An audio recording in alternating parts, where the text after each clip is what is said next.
ਇੱਕੋ ਹੀ ਮਾਰਗ ਆ, ਦੂਜਾ ਕੋਈ ਮਾਰਗ ਨਹੀਂ ਆ ਕਿ ਜਿਹਦੇ ਦੁਆਰਾ ਅਸੀਂ ਪਰਮੇਸ਼ਰ ਦੇ ਨੇੜੇ ਜਾ ਸਕੀਏ। ਇਸੇ ਲਈ ਲਿਖਿਆ ਗਿਆ ਆ ਕਿ ਕੋਈ ਵੀ ਮੇਰੇ ਵਸੀਲੇ ਬਿਨਾਂ ਪਿਤਾ ਕੋਲ ਪਹੁੰਚ ਨਹੀਂ ਸਕਦਾ। ਪਰਮੇਸ਼ਰ ਦੇ ਨਾਲ ਨੇੜਤਾ ਬਣਾਉਣ ਦੇ ਲਈ ਅਤੀ ਜ਼ਿਆਦਾ ਜ਼ਰੂਰੀ ਆ ਕਿ ਅਸੀਂ ਵੱਧ ਤੋਂ ਵੱਧ ਵਚਨ ਦੇ ਵਿੱਚ ਬਣੇ ਰਹੀਏ, ਵਚਨ ਦੇ ਨਾਲ ਹੀ ਜੀਵਨ ਨੂੰ ਬਤੀਤ ਕਰੀਏ। ਆਪਣੇ ਜੀਵਨ ਦੇ ਵਿੱਚ ਆਨੰਦ ਦੇ, ਆਪਣੇ ਜੀਵਨ ਦੀ ਸ਼ਾਂਤੀ ਲਈ ਜ਼ਰੂਰੀ ਆ ਪ੍ਰਭੂ ਦਾਸ ਦਾਊਦ ਦੇ ਵਾਂਗ ਕਿ ਮੈਂ ਪਰਮੇਸ਼ਰ ਦੀ ਹਜ਼ੂਰੀ ਨੂੰ ਭਾਲਿਆ। ਤੇ ਜਦੋਂ ਪਰਮੇਸ਼ਰ ਦੇ ਦਾਸ ਦਾਊਦ ਨੇ ਪਰਮੇਸ਼ਰ ਦੀ ਹਜ਼ੂਰੀ ਨੂੰ ਭਾਲਿਆ ਤੇ ਕਿਰਪਾ ਫਿਰ ਹੋਣੀ ਸ਼ੁਰੂ ਹੋ ਗਈ। ਉਹ ਆਦਮ ਜਿਹੜਾ ਪਰਮੇਸ਼ਰ ਦੀ ਹਜ਼ੂਰੀ ਚੋਂ ਬਾਹਰ ਨਿਕਲਿਆ, ਉਹਦੇ ਜੀਵਨ 'ਚ ਦੁੱਖ ਤੇ ਉਹਦੇ ਜੀਵਨ 'ਚ ਕਸ਼ਟ ਰਹੇ ਆ। ਔਰ ਦੁੱਖ ਤੇ ਕਸ਼ਟ ਸ਼ਰਾਪ ਧਰਤੀ ਤੇ ਇੰਨੇ ਵੱਧ ਗਏ ਕਿ ਪਰਮੇਸ਼ਰ ਨੇ ਧਰਤੀ ਉੱਤੇ ਆਪਣੇ ਵਚਨ ਨੂੰ, ਪੈਗਾਮ ਨੂੰ ਭੇਜਿਆ। ਇਨਸਾਨ ਇੰਨਾ ਕੁ ਦੁੱਖਾਂ ਤੇ ਕਸ਼ਟਾਂ ਦੇ ਵਿੱਚ ਵੱਧ ਗਿਆ ਮੇਰੇ ਜੋ ਕਿ ਪਰਮੇਸ਼ਰ ਨੇ ਨਬੀ ਭੇਜੇ। ਇੰਨਾ ਕਿ ਇਨਸਾਨ ਪਰਮੇਸ਼ਰ ਤੋਂ ਦੂਰ ਚਲਾ ਗਿਆ ਪਾਪ, ਦੁੱਖ ਤੇ ਕਸ਼ਟਾਂ ਦੇ ਕਰਕੇ ਕਿ ਪਰਮੇਸ਼ਰ ਨੂੰ ਆਪਣਾ ਸ਼ਬਦ ਇਸ ਧਰਤੀ ਤੇ ਭੇਜਣਾ ਪਿਆ ਜਿਹਦਾ ਨਾਮ ਯਿਸੂ ਰੱਖਿਆ। ਪਰਮੇਸ਼ਰ ਨਹੀਂ ਚਾਹੁੰਦਾ ਕਿ ਕੋਈ ਵੀ ਪ੍ਰੇਮੀ, ਕੋਈ ਵੀ ਇਨਸਾਨ ਮੇਰੇ ਤੋਂ ਦੂਰ ਰਹੇ। ਪਰਮੇਸ਼ਰ ਤੇ ਮਨੁੱਖ ਦੇ ਵਿਚਕਾਰ ਮੈਂ ਤੁਹਾਨੂੰ ਦੱਸਣਾ ਚਾਹੁੰਦਾ ਹਾਂ, ਯਿਸੂ ਮਸੀਹ ਤੋਂ ਬਿਨਾਂ ਕੋਈ ਵੀ ਸਿਫਾਰਿਸ਼ ਨਹੀਂ ਆ। ਜੇ ਤੁਸੀਂ ਆਖੋ ਕਿ ਅਸੀਂ ਸੇਵਕਾਂ ਦੇ ਬਹੁਤ ਨੇੜੇ ਦੇ ਆ, ਬਹੁਤ ਨੇੜਤਾ ਆ, ਸਾਡੀ ਕੋਈ ਲਾਭ ਨਹੀਂ ਆ। ਮੈਂ ਆਪਣੀ ਫੈਮਿਲੀ ਚੋਂ ਆਪਣੀ ਵਾਈਫ ਨੂੰ ਬਚਾ ਨਹੀਂ ਸਕਦਾ, ਮੈਂ ਆਪਣੀ ਫੈਮਿਲੀ ਚੋਂ ਆਪਣੇ ਬੱਚਿਆਂ ਨੂੰ ਨਹੀਂ ਬਚਾ ਸਕਦਾ। ਜੇ ਫੈਮਿਲੀ ਨੇ ਬਚਣਾ ਆ ਤੇ ਉਹਨੂੰ ਪਰਮੇਸ਼ਰ ਦੇ ਨੇੜੇ ਆਉਣਾ ਪੈਣਾ। ਜੇ ਬੱਚਿਆਂ ਨੇ ਬਚਣਾ ਆ ਤੇ ਪਰਮੇਸ਼ਰ ਦੇ ਨੇੜੇ ਆਉਣਾ ਪੈਣਾ ਆ। ਭਾਵ ਸੰਸਾਰ ਵੱਲੋਂ ਦੂਰੀ ਬਣਾ ਕੇ ਪ੍ਰਭੂ ਦੇ ਨਾਲ ਨੇੜਤਾ ਰੱਖਣੀ ਪੈਣੀ ਆ। ਤੇ ਇਹ ਸਾਡੇ ਜੀਵਨ ਦੇ ਵਿੱਚ ਇੱਕ ਵੱਡਾ ਚਾਂਸ ਆ, ਇੱਕ ਵੱਡਾ ਮੇਰੇ ਜੋ ਸਾਡੇ ਲਈ ਮੌਕਾ ਆ ਕਿ ਅਸੀਂ ਪਰਮੇਸ਼ਰ ਦੀ ਜ਼ਿੰਦਗੀ, ਪਰਮੇਸ਼ਰ ਦੇ ਨੇੜੇ ਆਏ ਆ। ਪਰਮੇਸ਼ਰ ਦੀ ਮੇਰੇ ਜੋ ਬਾਂਹ ਨੇ, ਪਰਮੇਸ਼ਰ ਦੇ ਹੱਥ ਨੇ ਸਾਨੂੰ ਥਾਮ ਲਿਆ ਆ, ਸਾਂਭ ਲਿਆ ਆ। ਇਸੇ ਲਈ ਪ੍ਰਭੂ ਦਾ ਦਾਸ ਦਾਊਦ ਇਸ ਗੱਲ ਨੂੰ ਬਿਆਨ ਕਰਦਾ ਹੈ। ਜ਼ਬੂਰ 116 ਅਧਿਆਇ ਉਹਦੀ 7 ਆਇਤ ਪੜਾਂਗੇ, ਧਿਆਨ ਦੇ ਨਾਲ ਸੁਣਾਂਗੇ। ਜ਼ਬੂਰ 116 ਉਹਦੀ 7 ਆਇਤ ਪੜ੍ਹ ਦਈਏ। हे मेरी जान, अपने ठिकाने ਨੂੰ ਮੁੜ ਚੱਲ, ਯਹੋਵਾ ਨੇ ਤੇਰੇ ਉੱਤੇ ਪਰ ਉਪਕਾਰ ਜੋ ਕੀਤਾ ਹੈ। हे मेरी जान, अपने ठिकाने ਨੂੰ ਮੁੜ ਚੱਲ। ਉਹ ਜਿਹੜਾ ਦੁਬਿਧਾ ਦੇ ਵਿੱਚ, ਉਹ ਜਿਹੜਾ ਫਿਰ ਗੁਲਾਮੀ ਦੇ ਵਿੱਚ, ਉਹ ਜਿਹੜਾ ਫਿਰ ਦੁੱਖ ਦੇ ਵਿੱਚ ਗਿਆ, ਪਰਮੇਸ਼ਰ ਦੇ ਵਚਨਾਂ ਨੂੰ ਤੋੜ ਕੇ, ਪਰਮੇਸ਼ਰ ਦੀ ਇੱਛਾ ਦੀ ਉਲੰਘਣਾ ਕਰਕੇ, ਪਰਮੇਸ਼ਰ ਦੀ ਮਰਜ਼ੀ ਨੂੰ ਤੋੜ ਕੇ ਜਿਹੜਾ ਮੇਰੇ ਜੋ ਫਿਰ ਕਸ਼ਟ ਵਿੱਚ ਗਿਆ, ਜਿਹਨੂੰ ਜੰਗਲਾਂ ਚੋਂ ਫੜਿਆ ਸੀ, ਕਸ਼ਟ ਹੋਣ ਕਰਕੇ, ਮੇਰੇ ਜੋ ਗਲਤੀ ਹੋਣ ਕਰਕੇ ਫਿਰ ਉਹਨਾਂ ਜੰਗਲਾਂ 'ਚ ਵਾਪਸ ਮੁੜ ਕੇ ਜਾਣਾ ਪੈ ਗਿਆ। ਜਿਵੇਂ ਬਾਈਬਲ ਬਿਆਨ ਕਰਦੀ ਆ ਕਿ ਜਦੋਂ ਇੱਕ ਭ੍ਰਿਸ਼ਟ ਆਤਮਾ, ਇੱਕ ਦੁੱਖ ਜ਼ਿੰਦਗੀ ਚੋਂ ਨਿਕਲਦਾ ਆ ਖੁਦਾ ਦੀ ਨੇੜਤਾ 'ਚ ਆ ਕੇ, ਜਦੋਂ ਫਿਰ ਇਨਸਾਨ ਦੀ ਦੂਰੀ ਬਣ ਜਾਂਦੀ ਰੱਬ ਨਾਲ, ਤੇ ਮੇਰੇ ਜੋ ਫਿਰ ਬਾਈਬਲ 'ਚ ਲਿਖਿਆ ਗਿਆ ਕਿ 7 ਵੱਡੇ ਭਿਆਨਕ ਆਤਮੇ ਉਸ ਤੋਂ ਵੀ ਵੱਡੇ ਆ ਜਾਂਦੇ ਨੇ। ਦਾਊਦ ਨੂੰ ਪਰਮੇਸ਼ਰ ਨੇ ਮੇਰੇ ਜੋ ਕਿੱਥੋਂ ਫੜਿਆ? ਜੰਗਲਾਂ 'ਚ, ਉਜਾੜਾਂ 'ਚੋਂ, ਪਾਤਸ਼ਾਹ ਬਣਾ ਦਿੱਤਾ। ਖੁਦਾ ਨੇ ਕੁਝ ਮੇਰੇ ਜੋ ਕੰਡੀਸ਼ਨਾਂ ਰੱਖ ਦਿੱਤੀਆਂ ਕਿ ਮੇਰੀ ਇਜ਼ਰਾਈਲੀ ਪ੍ਰਜਾ ਦੀ ਗਿਣਤੀ ਨਾ ਕਰਨਾ। ਥੋੜੇ ਸਮੇਂ ਬਾਅਦ ਬਹੁਤ ਵੱਧ ਗਿਆ, ਖੁਦਾ ਨੇ ਵਧਾਇਆ।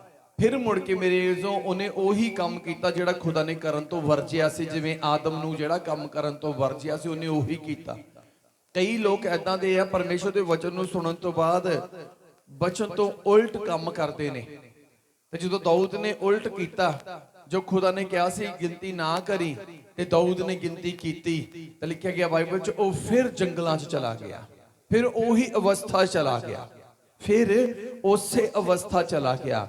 ਪਹਿਲੇ ਜੁੱਤੀ ਪਾ ਕੇ ਵਾਪਸ ਆਇਆ ਸੀ, ਪਰ ਹੁਣ ਨੰਗੀ ਪੈਰੀ ਦੌੜਾ ਭੱਜਾ ਫਿਰਦਾ। ਤੇ ਹੁਣ ਵਿਪਤਾ 'ਚ ਆਉਣ ਤੋਂ ਬਾਅਦ ਕੀ ਕਹਿੰਦਾ ਆ? ਕਹਿੰਦਾ ਹੇ ਮੇਰੀ ਜਾਨ, ਆਪਣੇ ਟਿਕਾਣੇ ਵੱਲ ਮੁੜ ਚੱਲ। ਕਿਹੜਾ ਟਿਕਾਣਾ ਆ? ਕਈ ਆਪਣੀ ਤੰਦਰੁਸਤੀ ਦਾ ਟਿਕਾਣਾ ਡਾਕਟਰਾਂ ਨੂੰ ਮੰਨਦੇ ਨੇ, ਕਈ ਡੇਰਿਆਂ ਨੂੰ ਮੰਨਦੇ ਨੇ, ਕਈ ਪਾਸਟਰ ਨੂੰ ਮੰਨਦੇ ਨੇ, ਪਰ ਅਸਲ ਟਿਕਾਣਾ ਖੁਦਾ ਦੀ ਹਜ਼ੂਰੀ ਆ।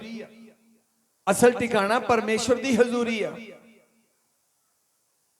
ਪ੍ਰਭੂ ਦਾ ਦਾਸ ਦਾਊਦ ਜਿਸ ਹਜ਼ੂਰੀ ਨੂੰ ਛੱਡ ਕੇ ਦੌੜ ਗਿਆ ਸੀ, ਪਰਮੇਸ਼ਰ ਦੀ ਹੱਥ ਦੀ ਰਚਨਾ, ਪਹਿਲਾ ਆਦਮ ਪਰਮੇਸ਼ਰ ਦੀ ਹਜ਼ੂਰੀ ਨੂੰ ਛੱਡ ਕੇ ਦੌੜ ਗਿਆ ਸੀ। ਵਿਪਤਾ ਤੇ ਮੁਸ਼ਕਲਾਂ ਤੋਂ ਇਲਾਵਾ ਉਹਨਾਂ ਦੇ ਜੀਵਨ 'ਚ ਕੁਝ ਨਹੀਂ ਰਿਹਾ। ਫਿਰ ਹਰ ਜ਼ਿੰਦਗੀ ਦੇ ਵਿੱਚ ਮੁਸ਼ਕਲ ਆਈ, ਪਰੇਸ਼ਾਨੀ ਆਈ, ਤੇ ਇੱਥੇ ਪ੍ਰਭੂ ਦਾ ਦਾਸ ਸੁਣ ਕੇ ਕਹਿ ਰਿਹਾ ਦਾਊਦ, ਕਹਿੰਦਾ ਹੇ ਮੇਰੀ ਜਾਨ, ਆਪਣੇ ਆਪ ਨੂੰ ਹੁਣ ਕਹਿ ਰਿਹਾ ਆ ਕਿ ਜੇ ਬਚਣਾ ਆ ਤੇ ਫਿਰ ਆਪਣੇ ਅਸਲ ਟਿਕਾਣੇ ਤੇ ਪਹੁੰਚ ਜਾ। ਕਈ ਲੋਕ ਆਤਮਾ 'ਚ ਸੁਣਦੇ ਆ, ਫਿਰ ਸਰੀਰ ਨਾਲ ਚੱਲ ਪੈਂਦੇ ਨੇ। ਇਸੇ ਲਈ ਬਾਈਬਲ ਬਿਆਨ ਕਰਦੀ ਆ, ਸ਼ੁਰੂਆਤ ਤੁਹਾਡੀ ਆਤਮਾ ਦੀ ਆ, ਲੇਕਿਨ ਤੁਹਾਡਾ ਐਂਡ ਜਿਹੜਾ ਆ ਸਰੀਰ 'ਚ ਚਲਾ ਜਾਂਦਾ। ਕਿਉਂਕਿ ਆਤਮਾ 'ਚ ਭਗਤੀ ਕਰਨ ਤੋਂ ਬਾਅਦ ਖੁਦਾ ਸਾਨੂੰ ਸਾਡੇ ਲਈ ਰਸਤੇ ਖੋਲ ਦਿੰਦਾ, ਪਰਮੇਸ਼ਰ ਸਾਡੇ ਲਈ ਬਰਕਤਾਂ ਖੋਲ ਦਿੰਦਾ। ਉਹ ਸਾਰੀਆਂ ਆਸ਼ੀਸ਼ਾਂ ਤੇ ਖੁੱਲੇ ਰਸਤਿਆਂ ਨੂੰ ਦੇਖ ਕੇ ਫਿਰ ਅਸੀਂ ਸਰੀਰਕ ਇੱਛਾ ਦੇ ਅਨੁਸਾਰ ਚੱਲਣਾ ਸ਼ੁਰੂ ਕਰਦੇ ਹਾਂ ਤੇ ਖੁਦਾ ਦੀ ਹਜ਼ੂਰੀ 'ਚੋਂ ਬਾਹਰ ਨਿਕਲ ਜਾਂਦੇ ਹਾਂ।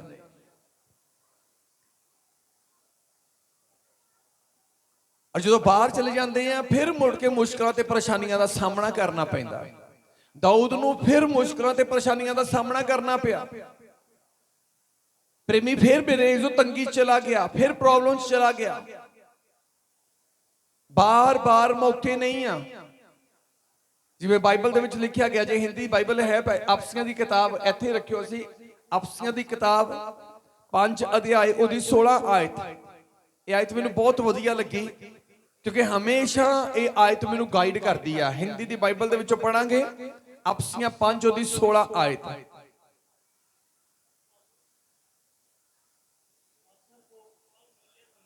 अवसर को बहुमूल्य समझो, क्योंकि दिन बुरे हैं। क्योंकि दिन बुरे हैं। अवसर को, अवसर मीन्स मौका, बहुमूल्य समझो कि परमेश्वर ने जे सानू अवसर दिता आ ते इस अवसर दी कोई कीमत नहीं चुका सकता। जे दुनिया चों खुदा ने सानू चुनिया आ, इहदा मतलब ये नहीं आ कि साडे च बहुत वड्डी लैकियत आ।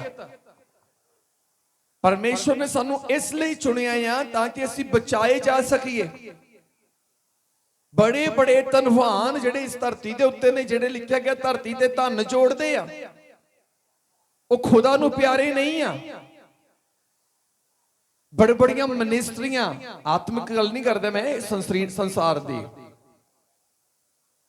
देश दे राजे महाराजियां दी, कि जिन्होंने बहुत धन जोड़ लिया है, आखिर उन्होंने लिए नरक का दरवाजा खुला है, स्वर्ग नहीं है। उन्होंने लिए दुख आ, उन्होंने सुख नहीं है।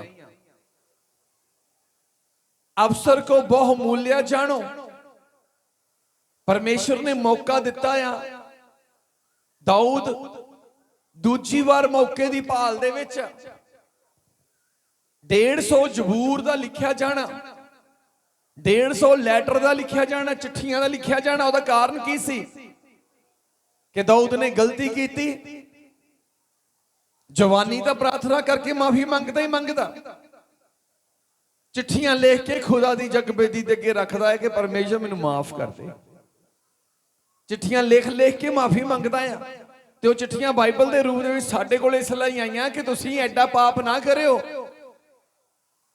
कि उन्हें तो प्राण कर लिया सी, उन्हें तो प्राण किया सी, बाद विच फिर हजूरी च जाण दा कि ना मैं अपने घरेलू तंबू च बनांगा, ना अपने बिछौने ते चढ़ांगा, ना अखियां नूं नींद आउण दवांगा, ना झपकी लगन दवांगा, ऊंघ आउण दवांगा। उन्हें तो पता नहीं किन्ने हफ्ते किन्ने महीने मेरे जो इस गल दे विच बनिया रहा, ते ओदे उत्ते किरपा हो गई। ते हुण अज दा जो अज दे युग च बंदे कोल इन्ना टाइम ही नहीं है कि वह वर्त रख के रो के प्रभु अगे प्रार्थना करे। अज ना कि सरल हो गया है बंदे लई कि जे एक पास्टर तो प्रार्थना नाल काम नहीं चलिया, दूजे तो ध्यान देना। पास्टर दी प्रार्थना दे नाल कोई चंगियाई, कोई काम हल हो सकता है, लेकिन परमेश्वर दे नेड़े जाना तुहानूं आप पैना है। परमेश्वर के नेड़े तुहानूं आप जाना पैना है।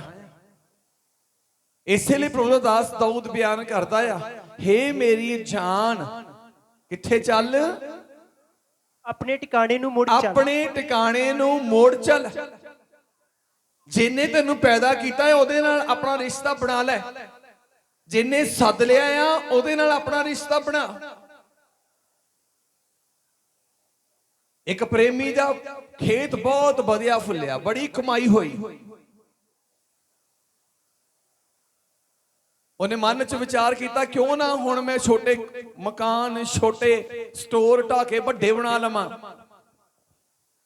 ਮੀਨਸ ਉਹਨੇ ਹੁਣ ਸੰਸਾਰ ਵੱਲ ਨੂੰ ਸੋਚਣਾ ਸ਼ੁਰੂ ਕਰ ਦਿੱਤਾ। ਰੱਬ ਨੇ ਕੀਤੀ ਕਿਰਪਾ ਤੇ ਹੁਣ ਸੰਸਾਰ 'ਚ ਵਧਣਾ ਸ਼ੁਰੂ ਕੀਤਾ। ਜਿੰਨਾ ਸੰਸਾਰ ਵੱਲ ਸੋਚਿਆ, ਜਿੰਨਾ ਸੰਸਾਰ ਵੱਲ ਨੂੰ ਵਧਣਾ ਸ਼ੁਰੂ ਕੀਤਾ, ਓਨਾ ਖੁਦਾ ਨਾਲੋਂ ਨੇੜਤਾ ਖਤਮ ਹੁੰਦੀ ਗਈ, ਓਨੀ ਨੇੜਤਾ ਖਤਮ ਹੁੰਦੀ ਗਈ। ਤੇ ਪ੍ਰਭੂ ਨੇ ਕਿਹਾ ਕਿ ਜੇ ਅੱਜ ਦੀ ਰਾਤ ਹੀ ਮੇਰੇ ਦੂਤ ਤੇਰੀ ਜਾਨ ਤੇ ਉੱਥੋਂ ਮੰਗ ਲੈਣ, ਤੇ ਉਹ ਛੋਟੇ ਤੇ ਵੱਡੇ ਜਿਹੜੇ ਬਣਾਉਣ ਦੀਆਂ ਸੋਚਾਂ ਸੋਚਣ ਡਿਆ ਆ, ਉਹ ਕਿਹਦੇ ਲਾਭ ਲਈ ਆ? ਅੱਜ ਅਸੀਂ ਸਰੀਰਕ ਲਾਭ ਦੇ ਲਈ ਬਹੁਤ ਕੁਝ ਸੋਚਦੇ ਆ, ਆ ਵੀ ਲੈ ਲਈਏ, ਉਹ ਵੀ ਲੈ ਲਈਏ, ਆ ਵੀ ਕਰ ਲਈਏ। ਇਹ ਸਭ ਕੁਝ ਕਰਦਿਆਂ ਕਰਦਿਆਂ ਇਨਸਾਨ ਇੰਨਾ ਕੁ ਖੁਦਾ ਤੋਂ ਦੂਰ ਹੋ ਜਾਂਦਾ ਆ, ਜਿਹਦੇ ਕਰਕੇ ਦੁਬਾਰਾ ਵਾਪਸ ਹੋਣਾ ਬੜਾ ਔਖਾ ਹੋ ਜਾਂਦਾ। ਇਹ ਸ਼ੈਤਾਨ ਦੀਆਂ ਯੋਜਨਾ ਹੁੰਦੀਆਂ ਨੇ ਪਰ ਇਨਸਾਨ ਨੂੰ ਪਰਮੇਸ਼ਰ ਤੋਂ ਦੂਰ ਕਰਨ ਦੀਆਂ। ਜਦੋਂ ਅਸੀਂ ਦਾਊਦ ਦੀ ਇਸ ਗੱਲ ਨੂੰ ਦੇਖਦੇ ਹਾਂ, ਦਾਊਦ ਦੀ ਗਲਤੀ ਦਾ ਕਾਰਨ ਕੀ ਸੀ? ਲਿਖਿਆ ਸ਼ੈਤਾਨ ਨੇ ਦਾਊਦ ਦੇ ਮਨ ਨੂੰ ਪ੍ਰੇਰਿਆ, ਸ਼ੈਤਾਨ ਨੇ ਦਾਊਦ ਦੇ ਮਨ ਨੂੰ ਪ੍ਰੇਰਿਆ ਕਿ ਆਪਣੀ ਪਰਜਾ ਦੀ ਗਿਣਤੀ ਕਰਾਂ ਕਿ ਮੇਰੇ ਕੋਲ ਕਿੰਨੀ ਸੈਨਾ ਆ, ਮੈਂ ਇਜ਼ਰਾਈਲੀ ਪਰਜਾ ਦੀ ਗਿਣਤੀ ਕਰਾਂ ਕਿ ਮੇਰੇ ਲੋਕ ਕਿੰਨੇ ਨੇ, ਭਾਵ ਮਰਦਮਸ਼ੁਮਾਰੀ ਹੋਵੇ। ਜਿਵੇਂ ਹਰ ਕੰਟਰੀ ਦੀ ਮਰਦਮਸ਼ੁਮਾਰੀ ਹੁੰਦੀ ਆ, ਹਰ ਕੰਟਰੀ ਦੀ ਮੇਰੇ ਜਨਸੰਖਿਆ ਗਿਣੀ ਹੋਈ ਹੁੰਦੀ ਹੈ ਕਿ ਕਿੰਨੇ ਲੋਕ ਭਾਰਤ ਵਿੱਚ ਨੇ, ਕਿੰਨੇ ਇੰਗਲੈਂਡ ਦੇ ਨੇ, ਕਿੰਨੇ ਅਮਰੀਕਾ ਦੇ ਨੇ, ਕਿੰਨੇ ਹਰ ਕੰਟਰੀ ਦੇ। ਐਦਾਂ ਹੀ ਮੇਰੇ ਇਜ਼ਰਾਈਲੀ ਦੇਸ਼ ਦੇ ਰਾਜੇ ਨੇ, ਦਾਊਦ ਨੇ ਕਿਹਾ ਕਿ ਮੈਂ ਵੀ ਆਪਣੀ ਪਰਜਾ ਦੀ ਗਿਣਤੀ ਕਰਾਂਗਾ। ਇਹ ਕੰਮ ਪਰਮੇਸ਼ਰ ਨੇ ਕਿਹਾ ਸੀ ਨਾ ਕਰੀ, ਪਰ ਉਹਨੂੰ ਇਹ ਕੰਮ ਕਰਨ ਲਈ ਪ੍ਰੇਰਿਆ ਕਿਹਨੇ? ਲਿਖਿਆ ਸ਼ੈਤਾਨ ਨੇ ਦਾਊਦ ਦੇ ਮਨ ਨੂੰ ਪ੍ਰੇਰਿਆ। ਜਦੋਂ ਪਰਮੇਸ਼ਰ ਦੇ ਵਚਨ ਨੂੰ ਤੋੜਨ ਦੇ ਲਈ ਮਨ ਕਰੇ ਤੇ ਸਮਝ ਲਓ ਕਿ ਮੇਰਾ ਮਨ ਨਹੀਂ ਹੈ, ਸ਼ੈਤਾਨ ਪ੍ਰੇਰ ਰਿਹਾ। ਸ਼ੈਤਾਨ ਕਿਉਂ ਪ੍ਰੇਰਦਾ ਪਿਆ ਆ? ਕਿਉਂਕਿ ਜਦ ਤੱਕ ਤੁਸੀਂ ਪਰਮੇਸ਼ਰ ਦੇ ਨੇੜੇ ਆ, ਸ਼ੈਤਾਨ ਤੁਹਾਡਾ ਬਾਲ ਨਹੀਂ ਵਿੰਗਾ ਕਰ ਸਕਦਾ, ਤੁਹਾਡੇ ਤੇ ਹਮਲਾ ਨਹੀਂ ਕਰ ਸਕਦਾ। ਤੁਹਾਡੇ ਤੇ ਹਮਲਾ ਕਰਨ ਦੇ ਲਈ ਜ਼ਰੂਰੀ ਆ ਸ਼ੈਤਾਨ ਨੂੰ ਕਿ ਉਹ ਤੁਹਾਨੂੰ ਪਹਿਲਾਂ ਪਰਮੇਸ਼ਰ ਦੇ ਨੇੜਿਓਂ ਦੂਰ ਕਰੇ। ਤੇ ਦੂਰ ਕਰਨ ਦੇ ਲਈ ਉਹਨੇ ਮਨ ਦੇ ਵਿੱਚ ਕੋਈ ਨਾ ਕੋਈ ਏਦਾਂ ਦੀ ਗੱਲ ਪਾ ਦੇਣੀ ਆ ਜਿਹਦੇ ਨਾਲ ਤੁਹਾਨੂੰ ਲੱਗਦਾ ਕਿ ਸਾਡੀ ਤਾਂ ਬਹੁਤ ਤਰੱਕੀ ਹੋ ਰਹੀ ਆ, ਪਰ ਇਹ ਨਹੀਂ ਪਤਾ ਲੱਗ ਰਿਹਾ ਕਿ ਜਿੱਡੀ ਤੁਹਾਡੀ ਤਰੱਕੀ ਹੋ ਰਹੀ ਆ ਓਡੀ ਦੂਰੀ ਵੀ ਬਣੀ ਜਾ ਰਹੀ ਆ। ਇੱਕ ਦਿਨ ਤੁਸੀਂ ਆਪਣੀ ਤਰੱਕੀ ਨੂੰ ਦੇਖ ਕੇ ਉੱਥੇ ਖਤਮ ਹੋ ਜਾਓਗੇ। ਹਾਲੇਲੂਇਆ। ਹੇ ਮੇਰੀ ਜਾਨ, ਆਪਣੇ ਅਸਲ ਟਿਕਾਣੇ ਨੂੰ ਮੁੜ ਚੱਲ। ਯਾਦ ਕਰੋ ਪਰਮੇਸ਼ਰ ਨੂੰ, ਜਿਹਨੇ ਸਾਨੂੰ ਪੈਦਾ ਕੀਤਾ, ਜਿਹਨੇ ਸਾਨੂੰ ਸੱਦ ਲਿਆ। ਅਸਲ ਟਿਕਾਣਾ ਜਦੋਂ ਅਸੀਂ ਬਾਈਬਲ 'ਚ ਦੇਖਦੇ ਹਾਂ, ਯਸ਼ਾਇਆ 51 ਅਧਿਆਇ ਉਹਦੀ ਇੱਕ ਆਇਤ, ਅਸਲ ਟਿਕਾਣਾ ਜਿਹੜਾ ਕਿਹਨੂੰ ਯਾਦ ਰੱਖਣਾ? ਯਸ਼ਾਇਆ 51 ਉਹਦੀ ਇੱਕ ਪੜ੍ਹੀਏ। हे ਧਰਮ ਦੇ ਪਿਆਰਾਓ, ਯਹੋਵਾ ਦੇ ਤਾਲੀਬੋ, ਮੇਰੀ ਸੁਣੋ। ਜੀ ਜੀ। ਉਸ ਚਟਾਨ ਵੱਲ ਜਿੱਥੋਂ ਤੁਸੀਂ ਕੱਟੇ ਗਏ, ਉਸ ਚਟਾਨ ਵੱਲ ਜਿੱਥੋਂ ਤੁਸੀਂ ਕੱਟੇ ਗਏ, ਉਸ ਟੋਏ ਦੇ ਛੇਕ ਵੱਲ, ਉਸ ਟੋਏ ਦੇ ਛੇਕ ਵੱਲ ਜਿੱਥੋਂ ਤੁਸੀਂ ਪੁੱਟੇ ਗਏ, ਜਿੱਥੋਂ ਤੁਸੀਂ ਪੁੱਟੇ ਗਏ, ਕਹਿੰਦਾ ਉਹਦੇ ਵੱਲ ਵੀ ਧਿਆਨ ਦਿਓ। ਤੀਜੀ ਲਾਈਨ ਕੀ ਕਹਿੰਦੀ ਆ ਜੀ? ਥੱਲੇ ਵਾਲੀ। ਉਸ ਚਟਾਨ ਵੱਲ, ਉਸ ਚਟਾਨ ਵੱਲ ਜਿੱਥੋਂ ਤੁਸੀਂ ਕੱਟੇ ਗਏ, ਜਿੱਥੋਂ ਤੁਸੀਂ ਕੱਟੇ ਗਏ ਹੋ। ਉਹ ਚਟਾਨ ਕੌਣ? ਯਿਸੂ ਮਸੀਹ। ਚੌਥੀ ਲਾਈਨ, ਉਸ ਟੋਏ ਦੇ ਛੇਕ ਵੱਲ, ਉਸ ਟੋਏ ਦੇ ਛੇਕ ਵੱਲ। ਆਦਮ ਨੂੰ ਜ਼ਮੀਨ ਦੇ ਇੱਕ ਹਿੱਸੇ ਦੇ ਵਿੱਚੋਂ ਮਿੱਟੀ ਪੁੱਟ ਕੇ ਉਹਨੂੰ ਰਚਿਆ ਗਿਆ, ਤੇ ਜਿੱਥੋਂ ਪਰਮੇਸ਼ਵਰ ਨੇ ਮਿੱਟੀ ਪੱਟੀ ਉੱਥੇ ਮੇਰੇ ਜੋ ਜ਼ਰੂਰ ਆ ਕੇ ਟੋਆ ਪਿਆ ਆ। ਕਹਿੰਦਾ ਯਾਦ ਕਰੋ ਕਿਸ ਮਲਵੇ ਨਾਲ ਤੁਹਾਨੂੰ ਕੁੱਖ ਰਚਿਆ। ਦਾਊਦ ਨੇ ਇਸ ਗੱਲ ਨੂੰ ਬਿਆਨ ਕੀਤਾ ਹੈ ਕਿ ਪਰਮੇਸ਼ਵਰ ਨੇ ਮੇਰੀ ਮਾਂ ਦੇ ਕੁੱਖ ਦੇ ਵਿੱਚ ਮੈਨੂੰ ਰਚਿਆ। ਉਹ ਮੇਰੇ ਮਲਵੇ ਨੂੰ ਜਾਣਦਾ ਆ। ਮਲਵੇ ਦਾ ਮਤਲਬ ਮੈਂ ਪੈਦਾ ਕਿੱਥੋਂ ਹੋਇਆ, ਕੁੱਖ ਦੇ ਵਿੱਚ। ਉਸ ਮਿੱਟੀ ਦੇ ਟੋਏ ਵੱਲ ਧਿਆਨ ਦਿਓ ਜਿੱਥੋਂ ਤੁਸੀਂ ਕੱਢੇ ਗਏ ਹੋ। ਉਸ ਚਟਾਨ ਦੇ ਵੱਲ ਧਿਆਨ ਦਿਓ ਜਿੱਥੋਂ ਤੁਸੀਂ ਕੱਟੇ ਗਏ ਹੋ। ਚਟਾਨ ਕੌਣ ਆ? ਬਾਈਬਲ ਬਿਆਨ ਕਰਦੀ ਪ੍ਰਭੂ ਯਿਸੂ ਮਸੀਹ। ਅਸੀਂ ਭੁੱਲ ਚੁੱਕੇ ਹਾਂ ਜਿਹਨੇ ਸਾਨੂੰ ਪੈਦਾ ਕੀਤਾ। ਇਸੇ ਲਈ ਬਾਈਬਲ ਦੇ ਵਿੱਚ ਲਿਖਿਆ ਗਿਆ, ਜਦੋਂ ਯੋਹੰਨਾ ਦੀ ਅੰਜੀਲ 1 ਅਧਿਆਇ 'ਚ ਪੜ੍ਹਦੇ ਹਾਂ ਅਸੀਂ, ਲਿਖਿਆ ਗਿਆ ਕਿ ਉਹ ਜਗਤ ਵਿੱਚ ਸੀ, ਜਗਤ ਉਸ ਤੋਂ ਰਚਿਆ ਗਿਆ, ਪਰ ਜਗਤ ਨੇ ਉਸ ਨੂੰ ਨਹੀਂ ਪਹਿਚਾਣਿਆ। ਉਹ ਆਪਣੇ ਘਰ ਆਇਆ, ਜਿਹੜੇ ਉਹਦੇ ਆਪਣੇ ਸਨ ਉਸਨੇ ਉਹਨੂੰ ਸਥਾਨ ਨਹੀਂ ਦਿੱਤਾ, ਜਾਣਿਆ ਨਹੀਂ, ਭੁੱਲ ਗਏ ਨੇ। ਅੱਜ ਪਰਮੇਸ਼ਰ ਦਾ ਦਾਸ ਦਾਊਦ ਸਾਨੂੰ ਗਾਈਡ ਕਰ ਰਿਹਾ ਹੈ ਕਿ ਉਸ ਟਿਕਾਣੇ ਵੱਲ ਮੁੜ ਜਾਵੋ ਜਿਸ ਟਿਕਾਣੇ ਚੋਂ ਤੁਸੀਂ ਕੱਢੇ ਗਏ ਆ।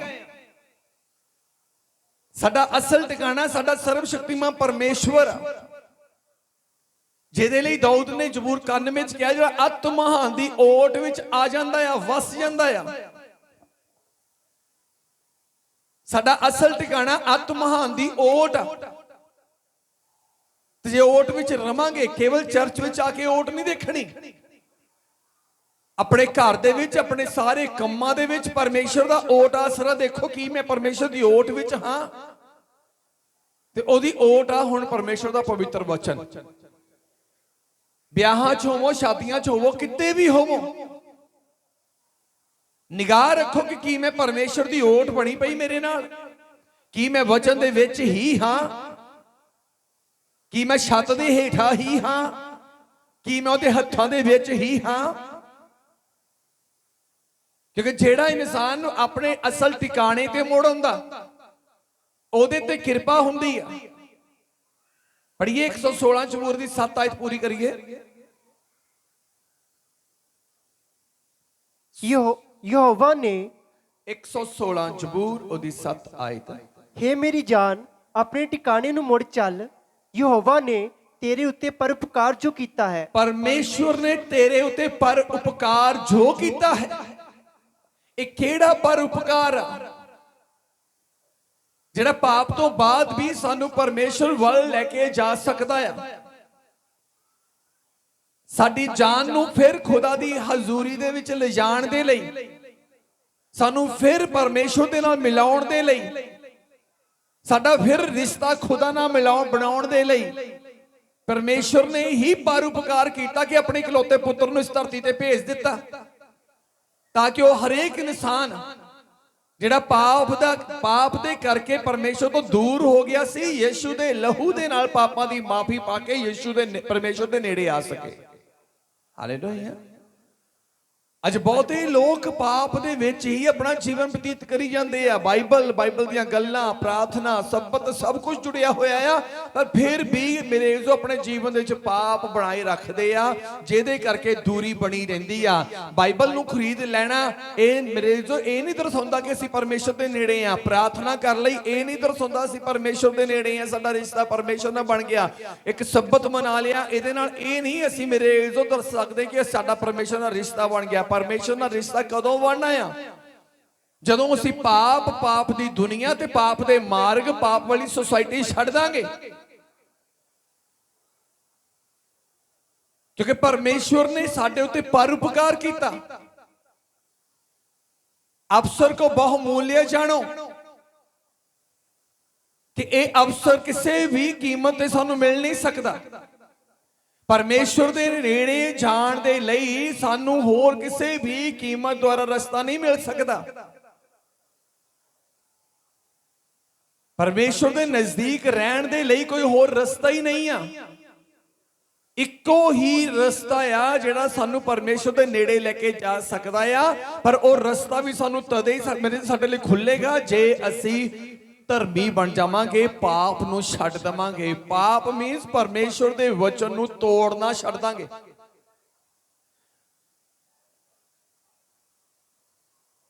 ਜੇ ਤੁਸੀਂ ਕਹੋ ਕਿ ਮੈਂ ਤੋਂ ਅਣਜਾਣ ਪੁਣੇ 'ਚ ਗਲਤੀ ਹੋਈ ਹੈ, ਕੁਝ ਵੀ ਅਣਜਾਣ ਪੁਣੇ 'ਚ ਨਹੀਂ ਹੁੰਦਾ, ਕੁਝ ਵੀ ਗਾਹੇ ਬਗਾਹੇ ਨਹੀਂ ਹੁੰਦਾ।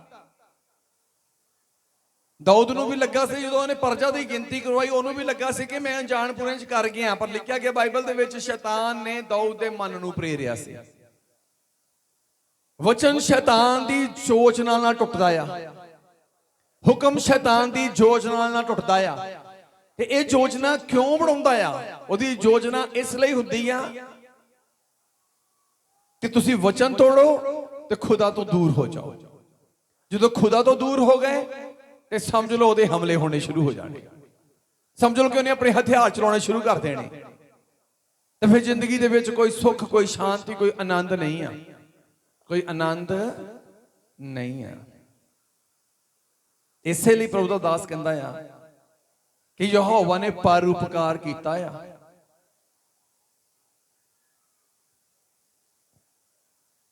ਬੰਦਾ ਮਰ ਕੇ ਕਹਿੰਦੇ ਰੱਬ ਕੋਲ ਚਲ ਜਾਂਦਾ, ਚੰਗੀ ਗੱਲ ਆ, ਜੇ ਮਰ ਜਾਏਗੀ ਤਾਂ ਚਲ ਜਾਏਗੀ ਰੱਬ ਕੋਲ। ਨਹੀਂ, ਸਭ ਤੋਂ ਵੱਡਾ ਪਰਉਪਕਾਰ ਉਹਦਾ ਇਹ ਹੈ ਕਿ ਉਹਨੇ ਸਾਡੇ ਪਾਪਾਂ ਦੀ ਸਜ਼ਾ ਸਾਡੇ ਤੇ ਨਹੀਂ ਬਲਕਿ ਆਪਣੇ ਇਕਲੌਤੇ ਪੁੱਤਰ ਦੇ ਠਹਿਰਾ ਦਿੱਤੀ। ਸਭ ਤੋਂ ਵੱਡਾ ਪਰਉਪਕਾਰ ਉਹਦਾ ਇਹ ਆ ਕਿ ਸਾਡੇ ਪਾਪਾਂ ਦੀ ਸਜ਼ਾ ਸਾਨੂੰ ਨਹੀਂ ਮਿਲੀ। ਸਭ ਤੋਂ ਵੱਡਾ ਪਰਉਪਕਾਰ ਉਹਦਾ ਇਹ ਆ ਸਾਨੂੰ ਉਹਨੇ ਮੌਕਾ ਦਿੱਤਾ ਆ ਆਪਣੇ ਨਾਲ ਮਿਲਾਪ ਕਰਨ ਦਾ। ਸਭ ਤੋਂ ਵੱਡਾ ਮੌਕਾ ਇਹ ਆ ਕਿ ਉਹਨੇ ਆਪਣੇ ਪੁੱਤਰ ਯੀਸ਼ੂ ਦੇ ਲਹੂ ਦੇ ਵਿੱਚ ਸਾਡੀ ਮਾਫੀ ਲਿਖ ਦਿੱਤੀ। ਸਭ ਤੋਂ ਵੱਡਾ ਪਰਉਪਕਾਰ ਇਹ ਆ ਕਿ ਉਹਨੇ ਮੇਰੇ ਜੋ ਸਾਡੀ ਖਾਤਰ ਮੇਰੇ ਜੋ ਤੀਸਰੇ ਦਿਨ ਮੁਰਦਿਆਂ ਚ ਉਹਨੂੰ ਜਿਉਂਦਾ ਕੀਤਾ ਤਾਂ ਕਿ ਸਵਰਗ ਖੁੱਲ ਜਾਵੇ, ਸਵਰਗ ਦਾ ਦਰਵਾਜ਼ਾ ਖੁੱਲਾ, ਸਾਡਾ ਉਹਦੇ ਨਾਲ ਮਿਲਾਪ ਹੋ ਗਿਆ। ਤੇ ਅੱਜ ਬਹੁਤ ਸਾਰੇ ਲੋਕ ਆਪਣੇ ਲਈ ਆਪ ਦਰਵਾਜ਼ੇ ਬੰਦ ਕਰਦੇ ਪਏ ਆ, ਆਪਣੀ ਕਿਰਪਾ ਦੇ ਦਰਵਾਜ਼ੇ ਆਪ ਬੰਦ ਕਰਦੇ ਪਏ ਆ, ਆਪਣੀ ਦਇਆ ਦੇ ਆਪ ਦਰਵਾਜ਼ੇ ਬੰਦ ਕਰਦੇ ਪਏ ਆ। ਵਚਨ ਨੂੰ ਜਾਣਨ ਤੋਂ ਬਾਅਦ ਵੀ ਵਚਨ ਚ ਅਣਜਾਣ ਬਣੇ ਰਹਿਣਾ, ਵਚਨ ਤੋਂ ਬੇਮੁਖ ਹੋ ਕੇ ਰਹਿਣਾ, ਵਚਨ ਨੂੰ ਤੁੱਛ ਜਾਣਨਾ। ਸੰਤ ਸੁਲੇਮਾਨ ਨੇ ਵਚਨਾਂ ਦੇ ਲਈ ਮੇਰੇ ਜੋ ਵਚਨਾਂ ਦੇ ਵਿੱਚ ਜੀਵਨ ਦੇ ਬਾਰੇ ਦੱਸਿਆ। ਜਦੋਂ ਅਸੀਂ ਕਹੋ ਤਾਂ 3 ਦੇ ਵਿੱਚ ਪੜ੍ਹਦੇ ਉਹਨੇ ਇਹ ਲਿਖਿਆ ਕਿ ਹੇ ਮੇਰੇ ਪੁੱਤਰ ਮੇਰੀ ਤਾਲੀਮ ਨੂੰ ਚੇਤੇ ਰੱਖੀ, ਭੁੱਲੀ ਨਾ, ਕਿਉਂਕਿ ਇਹਦੇ ਵਿੱਚ ਜਿਉਣ ਦੇ ਵਰੇ ਤੇ ਉਮਰ ਦੀ ਲਵਾਨ ਤੇ ਸ਼ਾਂਤੀ ਆ। ਜਿਉਣ ਦੇ ਵਰੇ ਕਿਹਦੇ ਕੋਲੋਂ? ਜਿਹੜਾ ਪਰਮੇਸ਼ਰ ਦੇ ਨੇੜੇ ਰਹਿੰਦਾ। ਸ਼ਾਂਤੀ ਕਿਹਦੇ ਕੋਲ? ਜਿਹੜਾ ਪਰਮੇਸ਼ਰ ਦੇ ਨੇੜੇ ਰਹਿੰਦਾ। ਤੇ ਮੇਰੇ ਜੋ ਪਰਮੇਸ਼ਰ ਦੇ ਨੇੜੇ ਰਹਿਣ ਲਈ ਜ਼ਰੂਰੀ ਆ ਕਿ ਉਹਦੇ ਹੁਕਮ ਨੂੰ ਫੜੀ ਰੱਖੀਏ। ਇਸੇ ਲਈ ਪ੍ਰਭੂ ਦਾ ਦਾਸ ਦਾਊਦ 73 ਜ਼ਬੂਰ ਦੇ ਵਿੱਚ ਇਸ ਗੱਲ ਨੂੰ ਬਿਆਨ ਕਰਦਾ ਹੈ। ਇੱਕ ਆਇਤ ਪੜ੍ਹੀਏ, 73 ਜ਼ਬੂਰ 73 ਦੀ 28 ਆਇਤ।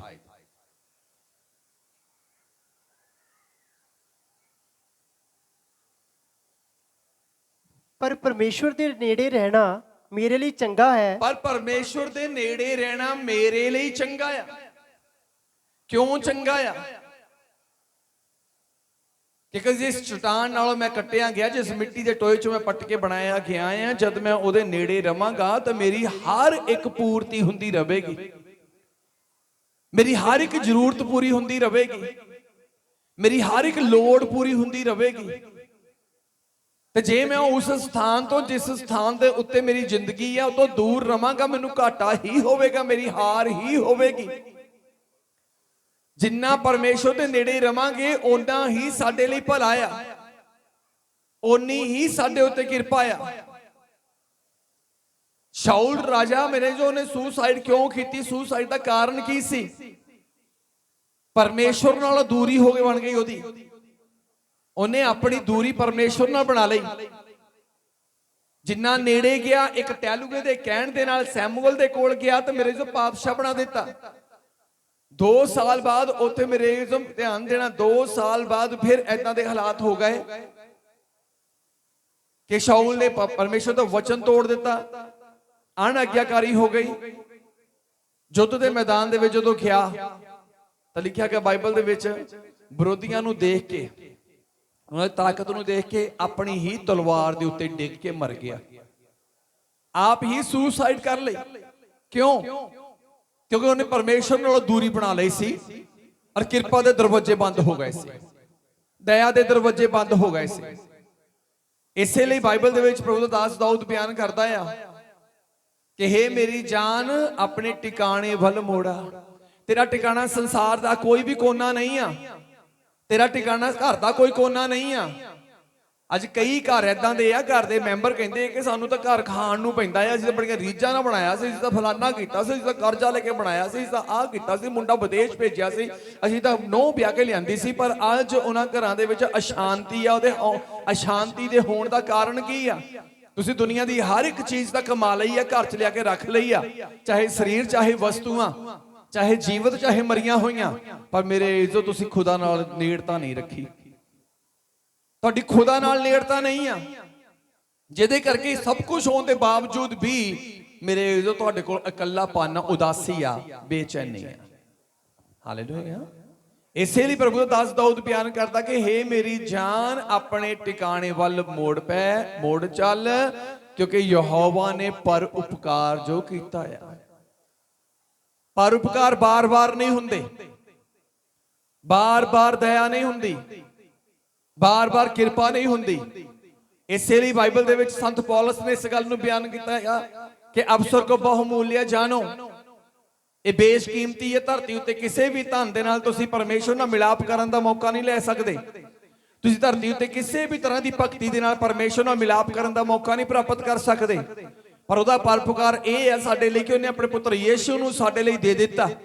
ਤੇ ਯੀਸ਼ੂ ਦਾ ਪਰਉਪਕਾਰ ਇਹ ਆ ਕਿ ਉਹਨੇ ਆਪਣੇ ਲਹੂ ਨੂੰ ਸਾਡੇ ਪਾਪਾਂ ਦੀ ਮਾਫੀ ਦੇ ਰੂਪ ਦੇ ਵਿੱਚ ਬਹਾ ਦਿੱਤਾ, ਤਾਂ ਕਿ ਸਾਡੇ ਪਾਪ ਧੋਤੇ ਜਾਣ ਤੇ ਸਾਡਾ ਮਿਲਾਪ ਖੁਦਾ ਨਾਲ ਹੋ ਜਾਵੇ। ਉਜਾੜਾਂ ਤੋਂ ਉਜਾੜਾਂ ਤੇ ਜੰਗਲਾਂ ਵਾਲੀ ਜ਼ਿੰਦਗੀ ਚੋਂ ਸਾਨੂੰ ਪਰਮੇਸ਼ਰ ਸ਼ਾਂਤੀ ਦੇ ਆਨੰਦ ਦੀ ਜ਼ਿੰਦਗੀ 'ਚ ਲੈ ਕੇ ਆਉਣਾ ਚਾਹੁੰਦਾ ਹੈ। ਇਸ ਲਈ ਆਪਣੇ ਟਿਕਾਣੇ ਦੇ ਉੱਤੇ ਹੀ ਸ਼ਾਂਤੀ ਆ, ਆਪਣੇ ਟਿਕਾਣੇ ਦੇ ਉੱਤੇ ਹੀ ਬਰਕਤ ਆ। ਤੇ ਪਰ ਮੇਰੇ ਟਿਕਾਣਾ ਕਿਹੜਾ ਆ? ਆਤਮਿਕ ਹਜ਼ੂਰੀ, ਪਰਮੇਸ਼ਵਰ ਦੀ ਹਜ਼ੂਰੀ, ਪਰਮੇਸ਼ਵਰ ਦੇ ਨਾਲ ਬਣੀ ਹੋਈ ਨੇੜਤਾ। ਤੇ ਜਿੰਨੀ ਤੁਸੀਂ ਪਰਮੇਸ਼ਵਰ ਨਾਲ ਨੇੜਤਾ ਬਣਾ ਕੇ ਰੱਖੋਗੇ, ਓਡੀ ਕਿਰਪਾ ਬਣੀ ਰਹੇਗੀ, ਓਡੀ ਦਇਆ ਬਣੀ ਰਹੇਗੀ। ਬਹੁਤ ਲੋਕ ਚਾਹੁੰਦੇ ਆ, ਬਹੁਤ ਲੋਕ ਸ਼ਿਕਾਇਤ ਕਰਦੇ ਆ, ਦਾਸ ਦੀ ਕਿਰਪਾ ਕਿਉਂ ਨਹੀਂ ਹੁੰਦੀ, ਦਾਸ ਦੀ ਦਇਆ ਕਿਉਂ ਨਹੀਂ ਹੁੰਦੀ। ਦਇਆ ਦੂਰ ਵਾਲੇ ਦੇ ਉੱਤੇ ਨਹੀਂ ਹੋਣੀ, ਕਿਰਪਾ ਦੂਰ ਵਾਲੇ ਦੇ ਉੱਤੇ ਨਹੀਂ ਹੋਣੀ। ਜਿਹੜਾ ਨੇੜੇ ਖੁਦਾ ਦੀ ਆ ਜਾਂਦਾ, ਕਿਰਪਾ ਉਹਦੇ ਉੱਤੇ ਤੇ ਉਹਦੇ ਉੱਤੇ ਹੀ ਦਇਆ ਹੋਣੀ ਆ।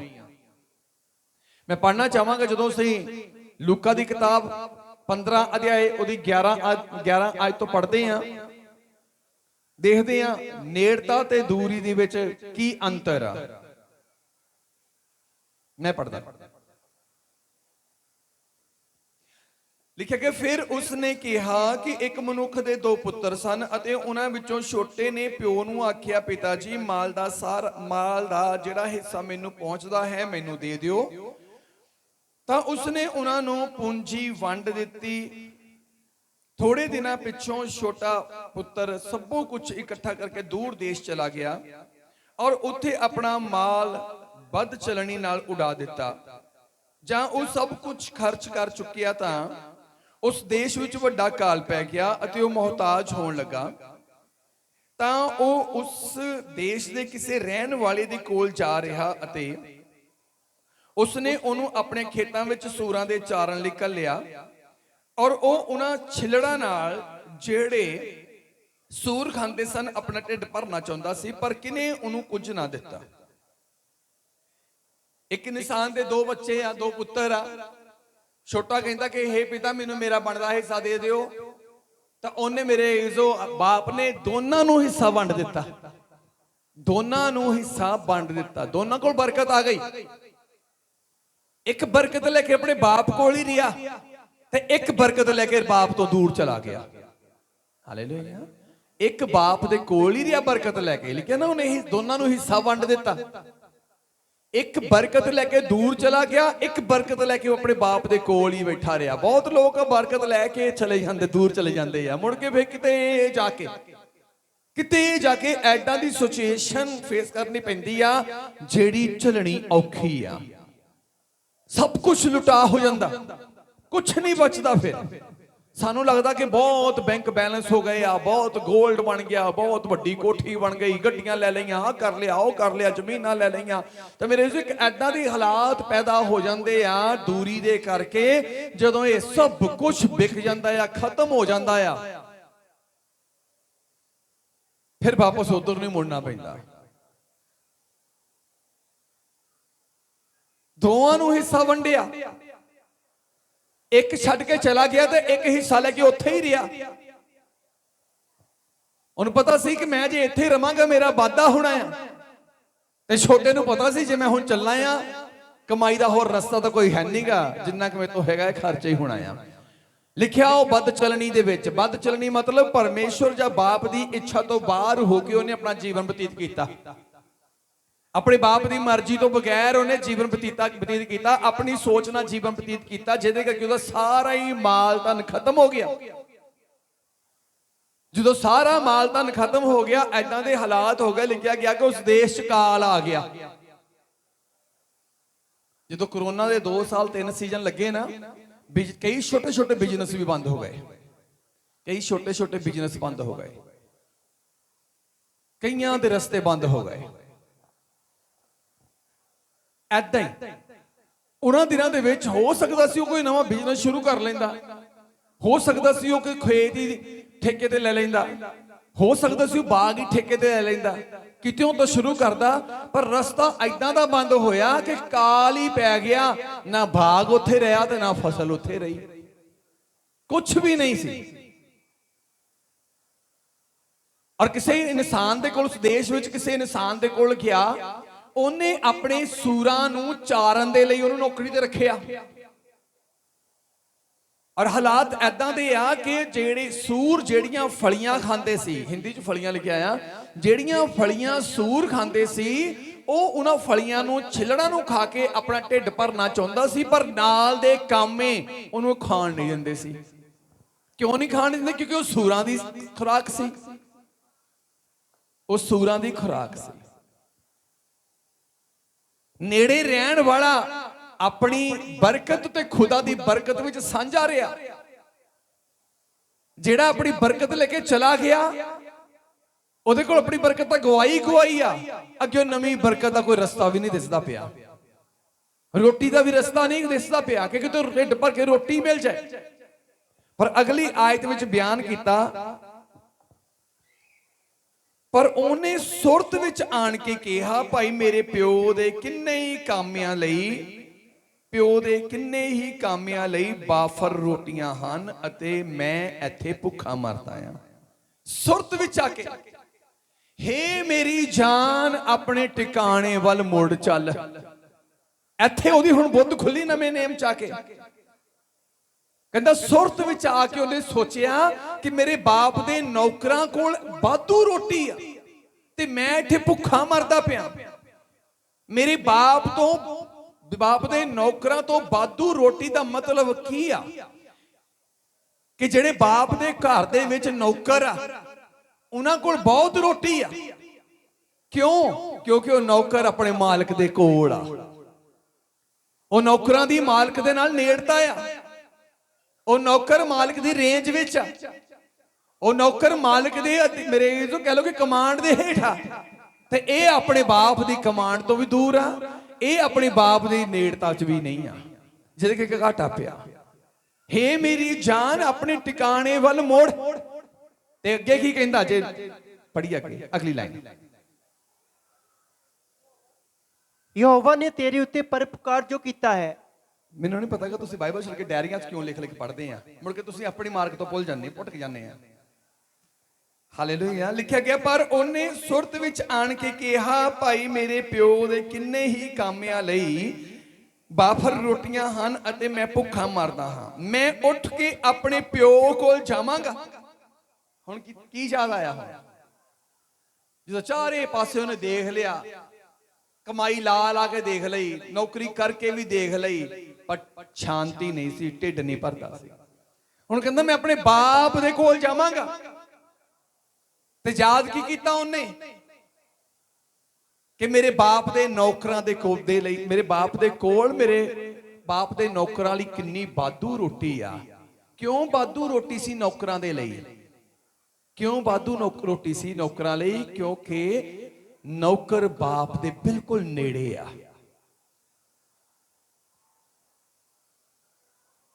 ਇਹ ਦੋ ਪੁੱਤਰ ਜਿਹੜੇ ਆ, ਇਹ ਪਤਾ ਕੌਣ ਆ? ਇੱਕ ਯਿਸੂ ਮਸੀਹ ਆ ਵੱਡਾ, ਪਿਤਾ ਦੇ ਕੋਲ ਹੀ ਆ। ਇੱਕ ਲਿਪਾਲਕ ਪੁੱਤਰ ਅਸੀਂ ਆ, ਜਿਹੜੇ ਵੱਖਰੇ ਹੋ ਜਾਂਦੇ ਆ। ਇਸ ਵਿਸ਼ੇ ਤੇ ਮੈਂ ਫਿਰ ਕਿਸੇ ਦਿਨ ਪ੍ਰਚਾਰ ਕਰਾਂਗਾ। ਪ੍ਰਭੂ ਨੇ ਮੈਨੂੰ ਮੈਸੇਜ ਦਿੱਤਾ ਸੀ ਕਿ ਇਹ ਦੋ ਪੁੱਤਰ ਕਿਹੜੇ ਆ। ਇਹ ਉਹ ਦੋ ਪੁੱਤਰ ਆ, ਇੱਕ ਜੇਠਾ ਪੁੱਤਰ ਯਿਸੂ ਮਸੀਹ ਆ ਜਿਹੜਾ ਬਾਪ ਦੇ ਕੋਲ ਆ, ਇੱਕ ਅਸੀਂ ਆ ਜਿਹੜਾ ਧਰਤੀ ਤੇ ਗਵਾਚ ਗਏ ਆ।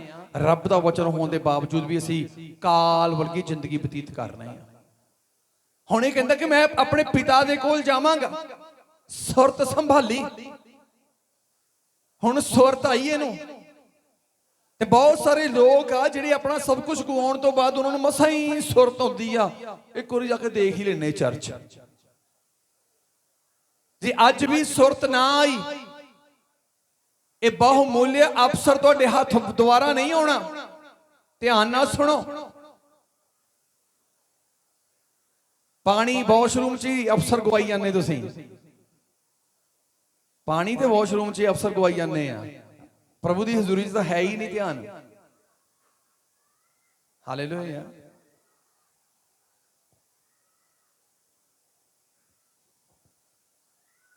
ਕੁਛ ਨਹੀਂ ਸਮਝ ਮੇਰੇ ਹਿਸਾਬ ਦਾ ਨਾਲ, ਮੈਨੂੰ ਲੱਗਦਾ ਕੰਨਾਂ 'ਚ ਰੂੰ ਪਾ ਕੇ ਆਏ ਹੁੰਦੇ ਆ।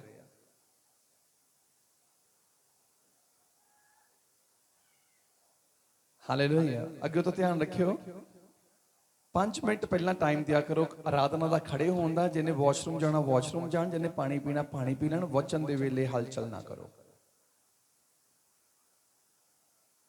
ਕਹਿੰਦਾ ਮੈਂ ਪਿਤਾ ਦੇ ਘਰ ਜਾਵਾਂਗਾ, ਕਿਉਂਕਿ ਮੈਂ ਆਪਣੇ ਬਾਪ ਤੋਂ ਦੂਰੀ ਬਣਾ ਕੇ ਦੇਖ ਲਈ ਆ।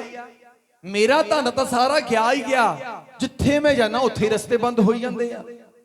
ਜਿੱਧਰ ਨੂੰ ਮੈਂ ਮੂੰਹ ਕਰਦਾ ਉਧਰ ਹੀ ਰਸਤੇ ਬੰਦ ਆ। ਜਿੱਧਰ ਨੂੰ ਮੈਂ ਧਿਆਨ ਦੇਣਾ ਉਧਰੋਂ ਹੀ ਇਨਕਾਰ ਹੁੰਦਾ ਪਿਆ। ਕਿਉਂ ਨਾ ਮੈਂ ਵਾਪਸ ਆਪਣੇ ਬਾਪ ਦੇ ਨੇੜੇ ਚਲਾ ਜਾਵਾਂ?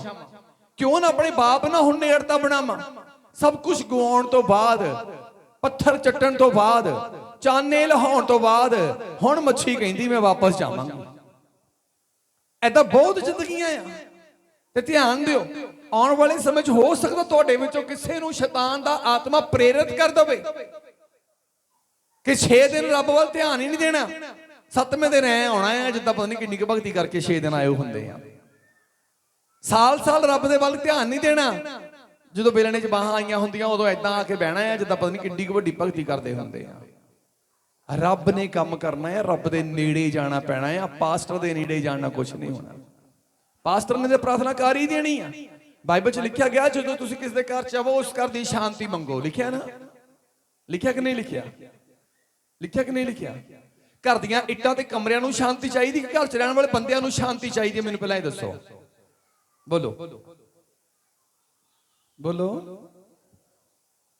ਜੇ ਘਰ 'ਚ ਰਹਿਣ ਵਾਲੇ ਬੰਦੇ ਦੀ ਜ਼ਿੰਦਗੀ 'ਚ ਸ਼ਾਂਤੀ ਹੋਏਗੀ ਤਦੇ ਹੀ ਘਰ 'ਚ ਸ਼ਾਂਤੀ ਹੋਣੀ ਆ। ਫਿਰ ਇੱਟਾਂ 'ਚ ਚਟੜੀਆਂ ਜਿਹੜੀਆਂ ਮਤਲਬ ਜੋ ਬੰਦਾ ਅਸ਼ਾਂਤ ਹੋਵੇ ਕਿ ਘਰ ਬੜਾ ਸ਼ਾਂਤ ਆ। ਧਿਆਨ ਦੇਣਾ, ਬਾਈਬਲ 'ਚ ਕੀ ਲਿਖਿਆ ਆ? ਜਿਸ ਘਰ ਜਾਓ ਉਸ ਘਰ ਦੀ ਸ਼ਾਂਤੀ ਮੰਗੋ। ਜੇ ਉਹ ਘਰ ਸ਼ਾਂਤੀ ਦੇ ਲਾਇਕ ਆ। ਹੁਣ ਲਾਇਕ ਮੈਂ ਥੋੜਾ ਦੱਸ ਸਕਦਾ ਕਿ ਇਹ ਬੰਦਾ ਪ੍ਰਭੂ ਦੇ ਲਾਇਕ ਹੈਗਾ ਕਿ ਨਹੀਂ ਹੈਗਾ। ਮੈਂ ਥੋੜੀ ਦੱਸ ਸਕਦਾ। ਹੁਣ ਗਾਉਣ ਵਾਲੇ ਆ, ਮੈਂ ਇਹਨਾਂ 'ਚ ਕਹਿ ਥੋੜਾ ਸਕਦਾ ਕਿ ਇਹ ਬੰਦੇ ਕਿੰਨੇ ਆ ਪ੍ਰਭੂ ਦੇ ਲਾਇਕ। ਟੀਮ ਦੇ ਵਿੱਚੋਂ ਮੈਂ ਥੋੜਾ ਕਹਿ ਸਕਦਾ ਆ। ਬੇਸ਼ੱਕ ਡਿਊਟੀਆਂ ਬਹੁਤ ਸਖਤ ਦੇ ਰਹੇ ਆ, ਬਹੁਤ ਸਖਤ ਡਿਊਟੀਆਂ ਦਿੰਦੇ ਆ। 32 ਘੰਟੇ ਦੀ ਡਿਊਟੀ ਐਤਵਾਰ ਲਈ ਦਿੰਦੇ ਆ। ਹੁਣ ਮੈਂ ਇਹ ਥੋੜੀ ਕਹਿ ਸਕਦਾ ਕਿ ਇਹਦੀ ਸੇਵਾ ਤੋਂ, ਇਹਨਾਂ ਦੇ ਕੰਮਾਂ ਤੋਂ ਮੈਂ ਕਹਿ ਸਕਦਾ ਕਿ ਇਹ ਲਾਇਕ ਆ। ਨਹੀਂ, ਜੇ ਲਾਇਕ ਆ ਇਹ ਖੁਦਾ ਦੀ ਮਰਜ਼ੀ ਆ। ਲਾਇਕ ਖੁਦਾ ਨੇ ਦੇਖਣਾ, ਨਲਾਇਕ ਖੁਦਾ ਨੇ ਦੇਖਣਾ। ਕਈ ਨਲਾਇਕ ਵੀ ਆਸ਼ੀਸ਼ਾਂ ਲੈ ਜਾਂਦੇ, ਕਈ ਲਾਇਕ ਬਣ ਕੇ ਵੀ ਜ਼ੀਰੋ ਰਹਿ ਜਾਂਦੇ ਆ। ਕਈ ਨਲਾਇਕਾਂ ਦਾ ਰਿਜ਼ਲਟ ਵਧੀਆ ਹੁੰਦਾ, ਕਈ ਲਾਇਕਾਂ ਦਾ ਰਿਜ਼ਲਟ ਹੀ ਕੁਛ ਨਹੀਂ ਹੁੰਦਾਗਾ ਆਤਮਿਕ ਰੂਪ ਦੇ ਵਿੱਚ। ਹਾਲੇਲੂਇਆ। ਕਈ ਕਹਿੰਦੇ ਤਾਂ ਚੱਲ ਲੈ ਜਾ ਸੀਗਾ। ਮੈਂ ਪਿਛਲੀ ਵਾਰ ਸਹੀ ਕਿ ਲੱਲੂ ਕਰੇ ਕਬੱਲੀਆਂ, ਉਹ ਤੋਂ ਜਰਾ ਝੱਲ ਪੁਣੇ ਦੇ ਵਿੱਚ ਲੱਗਾ ਆ। ਜਿਹੜਾ ਝੱਲ ਪੁਣੇ ਦੇ ਵਿੱਚ ਲੱਗਾ ਹੈ ਨਾ ਰੱਬ ਦੀ ਮਹਿਮਾ ਕਰਨ, ਉਹ ਬਰਕਤ ਲੈ ਜਾਂਦਾ ਆ। ਤੇ ਜਿਹੜਾ ਆਪਣੇ ਸੂਟ ਦੀ ਕਰੀਜ ਹੀ ਦੇਖਦਾ ਰਹਿੰਦਾ ਆ, ਜਿਹੜਾ ਆਪਣੇ ਆਪ ਨੂੰ ਦੇਖਦਾ ਰਹਿੰਦਾ ਆ, ਉਹ ਜ਼ੀਰੋ ਹੋ ਕੇ ਚਲਾ ਜਾਂਦਾ। ਜੇ ਉਹ ਘਰ ਲਾਇਕ ਹੋਵੇ ਤੇ ਤੁਹਾਡੀ ਮੰਗੀ ਹੋਈ ਸ਼ਾਂਤੀ ਉੱਥੇ ਠਹਿਰੇਗੀ। ਜੇ ਉਹ ਘਰ ਜਾਂ ਇਨਸਾਨ ਲਾਇਕ ਨਹੀਂ ਆ, ਉਹ ਸ਼ਾਂਤੀ ਵਾਪਸ ਤੁਹਾਡੇ ਕੋਲ ਚਲੀ ਜਾਏਗੀ। ਸ਼ਾਂਤੀ ਦੀ ਪ੍ਰਾਰਥਨਾ ਕਰਨਾ ਸਾਡਾ ਕੰਮ ਆ, ਉਹ ਸ਼ਾਂਤੀ ਦੇਣੀ ਰੱਬ ਦਾ ਕੰਮ ਆ। ਤੇ ਫਿਰ ਨੇੜਤਾ ਕਿਹਦੀ ਨਾਲ ਬਣਾਉਣੀ ਜ਼ਰੂਰੀ ਆ? ਰੱਬ ਦੇ ਨਾਲ। ਰੱਬ ਨਾਲ ਰਿਸ਼ਤਾ ਬਣਾਉਣਾ ਬਹੁਤ ਜ਼ਰੂਰੀ ਆ। ਹਾਲੇਲੂਇਆ। ਰੱਬ ਨਾਲ ਰਿਸ਼ਤਾ ਬਣਾਉਣਾ ਬਹੁਤ ਹੀ ਜ਼ਰੂਰੀ ਆ। ਇੱਥੇ ਹੁਣ ਇਹ ਮਨੁੱਖ ਦੂਰੀ ਬਣਾ ਕੇ ਘਾਟੇ ਖਾ ਗਿਆ। ਭੁੱਖ ਨਾਲ ਬੁਰਾ ਹਾਲ ਆ,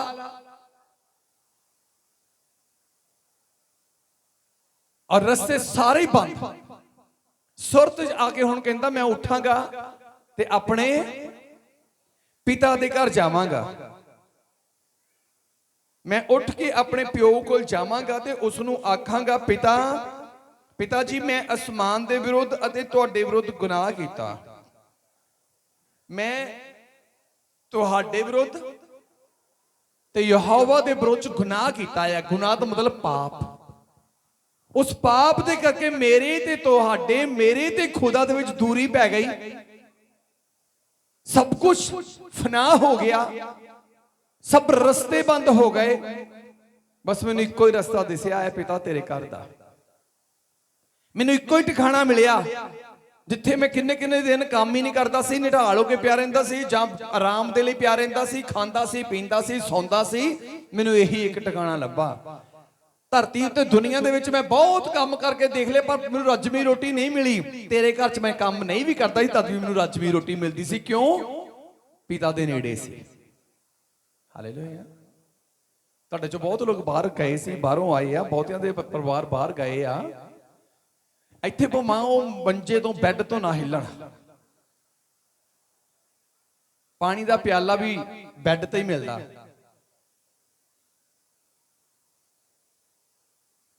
ਤੇ ਉਹਨੂੰ ਉਹਦੀ ਮਾਂ ਗਰਮ ਗਰਮ ਰੋਟੀ ਭੋਜਨ ਬਣਾ ਕੇ ਦਿੰਦੀ, ਚਾਹ ਵੀ ਬੈੱਡ ਤੇ ਹੀ, ਕੌਫੀ ਵੀ ਬੈੱਡ ਤੇ ਹੀ, ਦੁੱਧ ਵੀ ਬੈੱਡ ਤੇ ਹੀ, ਸ਼ਰਬਤ ਵੀ ਬੈੱਡ ਤੇ ਹੀ, ਠੰਡੇ ਤੱਤੇ ਪਾਣੀ ਵੀ ਬੈੱਡ ਤੇ ਹੀ, ਸਭ ਕੁਝ ਬੈੱਡ ਤੇ।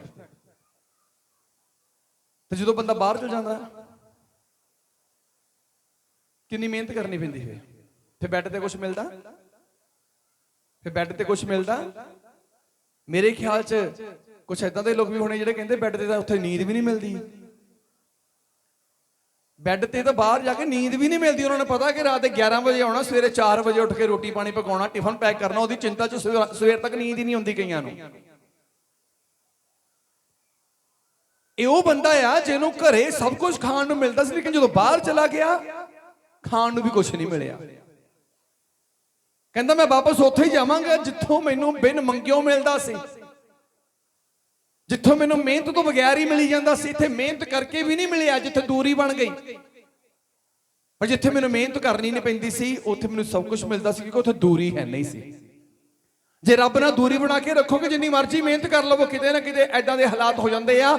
ਮੇਰੇ ਇਜ਼ੋ ਬਾਹਰੋਂ ਤਾਂ ਕਿਸੇ ਤੋਂ ਕੀ ਆਸ ਹੋਣੀ ਆ, ਸਾਡੇ ਸਰੀਰ ਤੋਂ ਹੀ ਆਸ ਨਹੀਂ ਹੋਣੀ। ਇਸ ਬੰਦੇ ਨੂੰ ਆਪਣੇ ਸਰੀਰ ਤੋਂ ਹੀ ਆਸ ਨਹੀਂ ਹੋਈ। ਸੂਰ ਚਾਰਨ ਤੋਂ ਬਾਅਦ ਵੀ ਸੂਰਾਂ ਦੇ ਭੋਜਨ ਖਾਣ ਨੂੰ ਵੀ ਤਰਸ ਗਿਆ, ਸੂਰਾਂ ਦਾ ਭੋਜਨ ਖਾਣ ਨੂੰ ਵੀ ਤਰਸ ਗਿਆ, ਵੀ ਆਪਣੇ ਸਰੀਰ ਤੋਂ ਕਮਾਈ ਕਰਕੇ ਵੀ ਖਾਣ ਲਈ ਉਹਨੂੰ ਪ੍ਰਾਪਤ ਨਹੀਂ ਹੋ ਪਾ ਰਹੇ ਸੀ। ਐਦਾਂ ਦੇ ਹਾਲਾਤ ਹੋ ਜਾਂਦੇ ਰੱਬ ਦੀ ਹਜ਼ੂਰੀ ਤੋਂ ਦੂਰ ਜਾ ਕੇ। ਪਰ ਜਦੋਂ ਉਹਨੇ ਫਿਰ ਨੇੜਤਾ ਬਣਾਉਣ ਦੇ ਲਈ ਕਦਮ ਚੁੱਕਿਆ, ਲਿਖਿਆ ਬਾਪ ਦੇ ਲਈ ਤੁਰ ਪਿਆ। ਔਰ ਅੱਗੇ ਜਾ ਕੇ ਮੇਰੇ ਤੋਂ ਬਾਈਬਲ 'ਚ ਲਿਖਿਆ ਗਿਆ, ਸੋ ਉਹ ਉੱਠ ਕੇ ਆਪਣੇ ਪਿਓ ਕੋਲ ਗਿਆ, ਪਰ ਉਹ ਅਜੇ ਦੂਰ ਹੀ ਸੀ ਕਿ ਉਹਦੇ ਪਿਓ ਨੇ ਉਹਨੂੰ ਡਿੱਠਾ ਅਤੇ ਉਸ ਨੂੰ ਤਰਸ ਆਇਆ ਔਰ ਦੌੜ ਕੇ ਗਲੇ ਲਾ ਲਿਆ।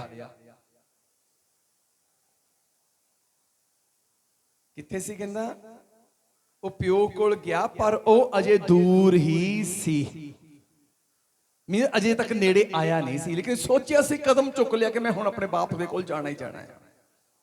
ਹੇ ਮੇਰੀ ਜਾਨ, ਆਪਣੇ ਟਿਕਾਣੇ ਵੱਲ ਮੁੜ ਚੱਲ। ਇਹ ਆਪਣੇ ਟਿਕਾਣੇ ਵੱਲ ਨੂੰ ਹੁਣ ਮੁੜ ਪਿਆ ਪਛਤਾਪ ਕਰਕੇ। ਕਹਿੰਦਾ ਮੇਰੇ ਤੋਂ ਖੁਦਾ ਦੇ ਅੱਗੇ ਤੇ ਤੇਰੇ ਅੱਗੇ ਗਲਤੀ ਹੋ ਗਈ, ਮੈਂ ਅਪਰਾਧ ਕਰ ਲਿਆ, ਮੈਨੂੰ ਮਾਫ ਕਰ।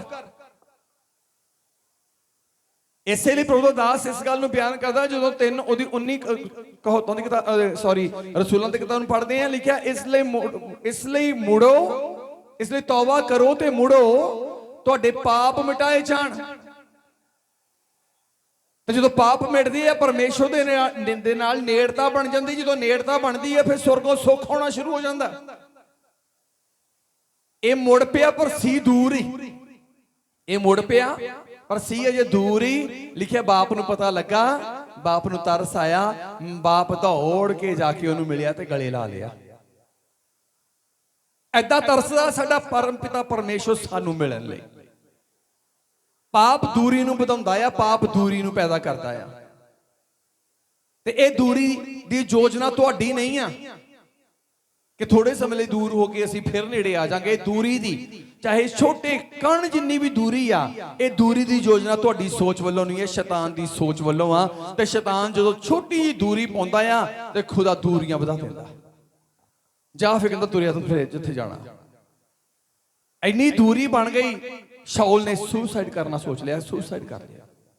ਇੰਨੀ ਦੂਰੀ ਰੱਬ ਬਚਾਉਣ ਵੀ ਨਹੀਂ ਆਇਆ, ਆਪਣੇ ਮਸਾ ਕੀਤੇ ਹੋਏ ਨੂੰ ਬਚਾਉਣ ਵੀ ਨਹੀਂ, ਆਪਣੇ ਸੱਦੇ ਹੋਏ ਚੁਣੇ ਹੋਏ ਨੂੰ ਬਚਾਉਣ ਵੀ ਨਹੀਂ ਆਇਆ, ਆਪਣੀ ਹੀ ਤਲਵਾਰ ਦੇ ਉੱਤੇ ਡਿੱਗ ਕੇ ਆਪ ਆਪਣੀ ਜਾਨ ਦੇ ਦਿੱਤੀ। ਨਹੀਂ ਬਚਾਉਣ ਹੁੰਦਾ, ਫਿਰ ਰਸਤੇ ਖੋਲਦਾ ਹੈ ਉਹ, ਪਰ ਉਪਕਾਰ ਕਰਦਾ ਆ ਔਰ ਅਵਸਰ ਦਿੰਦਾ, ਮੌਕੇ ਦਿੰਦਾ ਸਾਨੂੰ। ਲਿਖਿਆ ਉਹਨੇ ਗਲੇ ਲਗਾਇਆ ਅਤੇ ਉਹਨੂੰ ਚੁੰਮਿਆ ਔਰ ਪੁੱਤਰ ਨੇ ਉਹਨੂੰ ਆਖਿਆ, ਪਿਤਾ ਜੀ ਮੈਂ ਅਸਮਾਨ ਦੇ ਵਿਰੁੱਧ ਔਰ ਤੁਹਾਡੇ ਅੱਗੇ ਗੁਨਾਹ ਕੀਤਾ ਹੈ, ਹੁਣ ਮੈਂ ਇਸ ਯੋਗ ਨਹੀਂ ਜੋ ਫਿਰ ਤੁਹਾਡਾ ਪੁੱਤਰ ਸਦਾਵਾਂ। ਪਰ ਪਿਤਾ ਨੇ ਆਪਣੇ ਨੌਕਰਾਂ ਨੂੰ ਕਿਹਾ ਕਿ ਚੰਗੇ ਤੋਂ ਚੰਗੇ ਬਸਤਰ ਛੇਤੀ ਕੱਢ ਕੇ ਉਸ ਨੂੰ ਪਹਿਨਾਓ ਔਰ ਇਹਦੇ ਹੱਥ ਵਿੱਚ ਅੰਗੂਠੀ ਔਰ ਪੈਰੀ ਜੁੱਤੀ ਪਾਓ ਅਤੇ ਪਲਿਆ ਹੋਇਆ ਬੱਚਾ ਲਿਆ ਕੇ ਕੱਟੋ, ਭਾਈ ਖਾਈਏ ਅਤੇ ਖੁਸ਼ੀ ਮਨਾਈਏ। ਕਿੰਨੀ ਖੁਸ਼ੀ।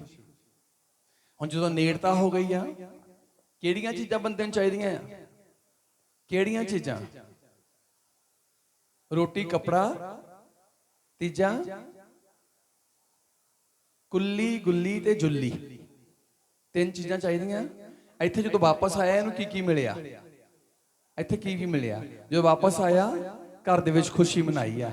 ਕਹਿੰਦਾ ਤੇ ਜੁੱਤੀ ਤੇ ਮੁੰਦੀ ਅੰਗੂਠੀ ਪਵਾ ਦਿਓ, ਚੰਗੇ ਵਸਤਰ ਪਹਿਨਾ ਦਿਓ, ਨਾਲ ਲਿਖਿਆ ਗਿਆ ਕਿ ਪਲਿਆ ਹੋਇਆ ਬੱਚਾ ਕੱਟੋ ਤਾਂ ਕਿ ਅਸੀਂ ਖਾਈਏ ਤੇ ਖੁਸ਼ੀ ਮਨਾਈਏ। ਇਹਨੂੰ ਸਾਰੀਆਂ ਉਹ ਚੀਜ਼ਾਂ ਮਿਲੀਆਂ, ਘਰ ਵੀ ਮਿਲਿਆ, ਵਸਤਰ ਵੀ ਮਿਲੇ, ਗੋਲਡ ਵੀ ਮਿਲਿਆ, ਤੇ ਜਿੱਥੇ ਮੇਰੇ ਜੋ ਸੂਰਾਂ ਵਾਲਾ ਭੋਜਨ ਖਾਣਾ ਚਾਹੁੰਦਾ ਸੀ ਉੱਥੇ ਇਹਨੂੰ ਮੀਟ ਵੀ ਮਿਲਿਆ। ਚੰਗੇ ਭੋਜਨ, ਚੰਗੇ ਵਸਤਰ ਤੇ ਚੰਗਾ ਜੀਵਨ ਪਿਤਾ ਦੇ ਨੇੜੇ ਰਹਿਣ ਨਾਲ। ਤੇ ਅੱਜ ਆਪਣੀ ਜ਼ਿੰਦਗੀ ਝਾਤ ਮਾਰਨੀ, ਅਸੀਂ ਕਿੰਨਾ ਪਿਤਾ ਦੇ ਨੇੜੇ ਆ।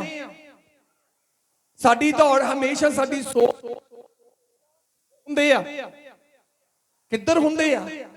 ਦੁਨੀਆ ਕਮਾ ਲਈਏ। ਰੱਬ ਵਿੱਚ ਆ ਕੇ ਵੀ ਸਾਡੀ ਸੋਚ ਇਹੀ ਹੁੰਦੀ ਆ, ਵੀਜ਼ਾ ਕਮਾ ਲਈਏ, ਕੋਈ ਕੰਟਰੀ ਕਮਾ ਲਈਏ, ਕੋਈ ਨੌਕਰੀ ਕਮਾ ਲਈਏ, ਬੱਚਾ ਕਮਾ ਲਈਏ, ਦੁਨੀਆ ਕਮਾ ਲਈਏ, ਖੁਸ਼ੀ ਕਮਾ ਲਈਏ, ਘਰ ਕਮਾ ਲਈਏ, ਪਲਾਟ ਕਮਾ ਲਈਏ, ਗੱਡੀ ਕਮਾ ਲਈਏ। ਧਿਆਨ ਦਿਓ, ਲਿਖਿਆ ਪਹਿਲਾਂ ਉਹਦੇ ਧਰਮ ਤੇ ਰਾਜ ਦੀ ਖੋਜ ਕਰ, ਭਾਵ ਉਹਦੀ ਧਾਰਮਿਕਤਾ ਤੇ ਉਹਦੇ ਰਾਜ 'ਚ ਪ੍ਰਵੇਸ਼ ਕਰ, ਉਹਦੀ ਹਜ਼ੂਰੀ 'ਚ ਪ੍ਰਵੇਸ਼ ਕਰ। ਇਹ ਸਾਰੀਆਂ ਚੀਜ਼ਾਂ ਤੁਹਾਨੂੰ ਪਿੱਛੇ ਪੈ ਕੇ ਦਿੱਤੀਆਂ ਜਾਣਗੀਆਂ। ਜਿਹੜੀ ਚੀਜ਼ ਖੁਦਾ ਦੇ ਵੱਲੋਂ ਆ ਉਸ ਚੀਜ਼ 'ਚ ਕਦੀ ਹੁਕਮ ਨਹੀਂ ਟੁੱਟਦਾ, ਤੇ ਜਿਹੜੀ ਚੀਜ਼ ਸ਼ੈਤਾਨ ਦੇ ਵੱਲੋਂ ਆ ਆਟੇ ਹੁਕਮ ਟੁੱਟਦੇ ਆ, ਕਿਉਂਕਿ ਸ਼ੈਤਾਨ ਦੀ ਯੋਜਨਾ ਹੁੰਦੀ ਆ ਹੁਕਮ ਤੜਾ ਕੇ ਇਨਸਾਨ ਦੀ ਖੁਦਾ ਤੋਂ ਦੂਰੀ ਬਣਾ ਦੇਣੀ। ਤੇ ਇੱਕ ਸਮਾਂ ਏਦਾਂ ਦਾ ਆਉਣਾ ਆ ਜਦੋਂ ਅਚਾਨਕ ਏਦਾਂ ਦਾ ਪਹਾੜ, ਏਦਾਂ ਦੀ ਆਫਤ ਆਉਣੀ ਆ। ਉਦੋਂ ਅਸੀਂ ਸੋਚਣਾ ਆ ਕਿ ਗਲਤੀ ਹੋਈ ਕਿੱਥੇ ਆ, ਮਿਸਟੇਕ ਹੋਈ ਕਿੱਥੇ, ਪੈਂਚਰ ਲੱਗਾ ਕਿੱਥੇ, ਪੈਂਚਰ ਹੋਇਆ ਕਿੱਥੋਂ ਆ। ਹਾਲੇਲੂਇਆ। ਰੱਬ ਦੇ ਨਾਲ, ਰੱਬ ਦੇ ਨਜ਼ਦੀਕ ਬਣੇ ਰਹਿਣਾ ਹੀ ਜੀਵਨ। 73 ਉਹਦੀ 28 ਜ਼ਬੂਰਾਂ ਦੀ ਕਿਤਾਬ, ਪਰਮੇਸ਼ਵਰ ਦੇ ਨੇੜੇ ਰਹਿਣਾ ਮੇਰੇ ਲਈ ਭਲਾ ਹੈ।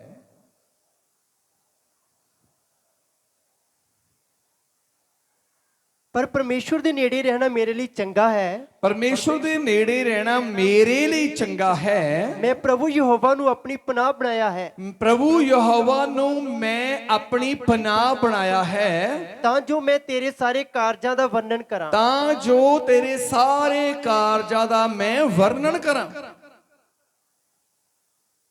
ਪ੍ਰਭੂ ਦੇ ਨੇੜੇ ਰਹਿਣ ਦਾ ਮਤਲਬ ਇੱਕ ਤਾਂ ਉਹਦੀ ਪਨਾਹ ਦੇ ਵਿੱਚ ਬਣੇ ਰਹਿਣਾ, ਦੂਜਾ ਉਹਦੇ ਕੰਮਾਂ ਦਾ ਵਰਣਨ ਲੋਕਾਂ 'ਚ ਕਰਨਾ, ਉਹਦੀ ਸਲੀਬੀ ਮੌਤ ਦਾ ਵਰਣਨ ਲੋਕਾਂ 'ਚ ਕਰਨਾ, ਉਹਦੇ ਕੋੜੇ ਖਾਣਾ ਲੋਕਾਂ 'ਚ ਮੇਰੇ ਦੱਸਣਾ,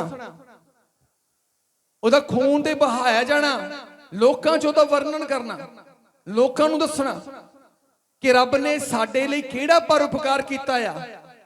ਇਸੇ ਲਈ ਦਾਊਦ ਕਹਿੰਦਾ ਕਿ ਮੈਂ ਉਹਨੂੰ ਆਪਣੀ ਪਨਾਹ ਬਣਾਇਆ ਤਾਂ ਜੋ ਲੋਕਾਂ ਨੂੰ ਉਹਦੇ ਕੰਮਾਂ ਬਾਰੇ ਦੱਸ ਸਕਾਂ, ਕਿ ਉਹਨੇ ਮੈਨੂੰ ਮੌਕਾ ਦਿੱਤਾ ਆਪਣੇ ਪੁੱਤਰ ਯੀਸ਼ੂ ਦੀ ਸਲੀਬੀ ਮੌਤ ਨਾਲ। ਉਹਨੇ ਮੈਨੂੰ ਮੌਕਾ ਦਿੱਤਾ ਆ ਲਹੂ ਦੇ ਦੁਆਰਾ, ਉਹਨੇ ਮੌਕਾ ਦਿੱਤਾ ਕੋੜੇ ਖਾਣ ਦੇ ਦੁਆਰਾ, ਉਹਨੇ ਮੌਕਾ ਦਿੱਤਾ ਸਲੀਬ ਤੇ ਜਾਨ ਦੇਣ ਦੇ ਦੁਆਰਾ, ਉਹਨੇ ਮੌਕਾ ਦਿੱਤਾ ਆ ਕਬਰ 'ਚ ਦਫਨਾਉਣ ਦੇ ਦੁਆਰਾ, ਉਹਨੇ ਮੌਕਾ ਦਿੱਤਾ ਆ ਕਬਰ 'ਚੋਂ ਤੀਜੇ ਦਿਨ ਮੁਰਦੇ 'ਚੋਂ ਜੀ ਉੱਠਣ ਦੇ ਦੁਆਰਾ। ਇਹ ਮੌਕਾ ਸਾਨੂੰ ਹੁਣ ਮਿਲਿਆ ਹੋਇਆ ਆ, ਤੇ ਅਸੀਂ ਕਿੱਧਰ ਦੌੜੇ ਭੱਜੇ ਫਿਰਦੇ ਆ। ਖੁਦਾ ਸਾਨੂੰ ਘੋੜਿਆਂ ਤੇ ਚੜਾਉਣਾ ਚਾਹੁੰਦਾ, ਅਸੀਂ ਖੋਤੀਆਂ ਲੈ ਕੇ ਦੌੜੇ ਭੱਜੇ ਫਿਰਦੇ ਆ। ਖੁਦਾ ਸਾਨੂੰ ਘੋੜਿਆਂ ਤੇ ਚੜਾਉਣਾ ਚਾਹੁੰਦਾ ਆ ਤੇ ਅਸੀਂ ਨਿੱਕੀਆਂ ਨਿੱਕੀਆਂ ਖੋਤੀਆਂ ਲਈ ਫਿਰਦੇ ਆ। ਕਦੀ ਉਧਰ ਨੂੰ ਤੇ ਕਦੀ ਉਧਰ ਨੂੰ, ਫਿਰ ਆ ਜਾਂਦੇ ਆ ਚਰਚ ਕਿ ਪਤਾ ਨਹੀਂ ਕਿੱਡੀ ਭਗਤੀ ਕਰਕੇ ਆ ਗਏ ਆ। ਧਿਆਨ ਦਿਓ, ਭਗਤੀ ਅਸਲ ਹੈ ਕਿ 6 ਦਿਨ ਕੰਮ ਕਰੀ ਜਾਣਾ ਆ। ਰੱਬ ਦਾ ਨਾਮੋ ਨਿਸ਼ਾਨ ਨਹੀਂ ਆ, ਵਚਨ ਦਾ ਨਾਮੋ ਨਿਸ਼ਾਨ ਨਹੀਂ ਆ। ਵਚਨ ਸੁਣ ਕੇ 6 ਦਿਨਾਂ 'ਚ ਆਪਣੀ ਗਵਾਹੀ ਨੂੰ ਆਪਣੇ ਕਰਮਾਂ ਦੇ ਨਾਲ ਰਿਸੀਵ ਕਰਨਾ ਹੁੰਦਾ ਆ। ਆੜੇ ਰੌਲੇ ਪੈਂਦੇ ਨਾ, ਫਲਾਨਾ ਕਈ ਸੁਰ ਚਲਾ ਗਿਆ, ਫਲਾਨੀ ਏੜ ਚਲ ਗਈ, ਬੋਲੋ ਆਮੀਨ, ਬੋਲੋ ਆਮੀਨ। ਐ ਨਹੀਂ, ਅਸਲ ਬਰਕਤ ਜਿਹੜੀ ਆ ਤੁਸੀਂ ਆਪਣੇ 6 ਦਿਨਾਂ ਦੀ ਮਿਹਨਤ ਵਿੱਚ ਲੈਣੀ ਆ। ਮੈਂ ਕਹਿੰਦਾ ਆ ਤੁਹਾਡੇ ਖੇਤਾਂ 'ਚ ਐਤਕੀ ਦੁੱਗਣੀ ਫਸਲ ਹੋਣੀ ਆ, ਬੋਲੋ ਆਮੀਨ। ਜੇ ਮਿਹਨਤ ਨਾ ਕਰੋਗੇ ਤਾਂ ਹੋ ਜਾਏਗੀ ਤੁਹਾਡੀ ਆਮੀਨ ਕਹਿਣ ਨਾਲ, ਬੋਲੋ। ਜੇ ਬੀਜੋਗੇ ਨਹੀਂ ਆਪਣੇ ਖੇਤ ਵਿੱਚ, ਕੀ ਤੁਹਾਡੇ ਆਮੀਨ ਕਹਿਣ ਨਾਲ ਤੁਹਾਡੇ ਖੇਤ 'ਚ ਬਿਨਾਂ ਮਿਹਨਤ ਕੀਤੇ ਫਸਲ ਦੁੱਗਣੀ ਹੋ ਜਾਏਗੀ? ਜੇ ਮੈਂ ਇੱਥੇ ਕਿਹਾ ਕਿ ਤੁਹਾਡੇ ਖੇਤ ਹੁਣ ਤੁਹਾਨੂੰ ਦੁੱਗਣੀ ਫਸਲ ਦੇਣਗੇ, ਮੇਰੇ ਇਜ਼ੋ ਆਮੀਨ ਨਹੀਂ ਬਲਕਿ ਤੁਹਾਡੀ ਗਵਾਹੀ ਹੋਵੇਗੀ ਜੇ ਅਗਲੇ 6 ਦਿਨਾਂ 'ਚ ਤੁਸੀਂ ਮਿਹਨਤ ਕਰੋਗੇ ਤਾਂ।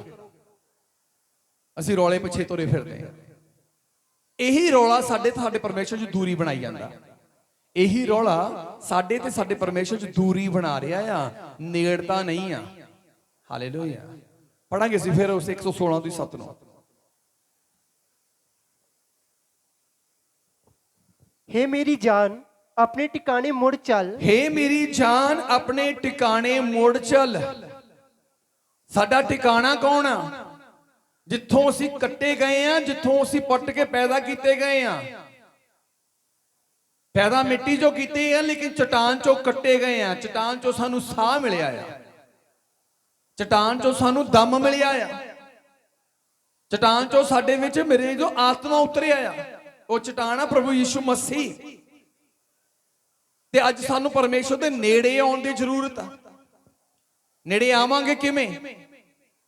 ਰਸੂਲਾਂ ਦੇ ਕਿਤਾਬ 3 ਅਧਿਆਇ ਦੀ 19 ਆਇਤ ਪੜ੍ਹੀਏ, ਸਮਾਪਤ ਕਰੀਏ।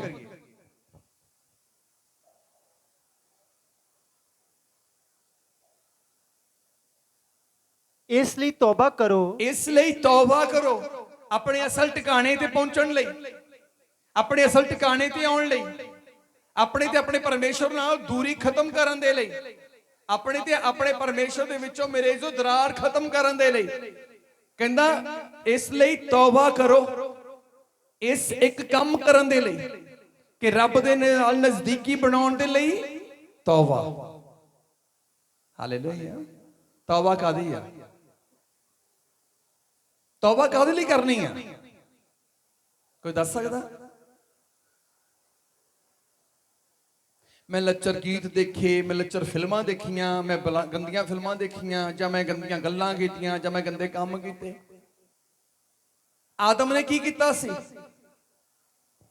ਆਦਮ ਨੇ ਕੀ ਕੀਤਾ ਸੀ? ਬਾਈਬਲ ਦਾ ਇੱਕ ਹੁਕਮ ਤੋੜਿਆ ਸੀ, ਇਸ ਰੁੱਖ ਤੋਂ ਨਾ ਤੋੜੀ ਨਾ ਖਾਵੀਂ। ਉਹਨੇ ਉਸ ਰੁੱਖ ਤੋਂ ਤੋੜਿਆ ਤੇ ਖਾਧਾ।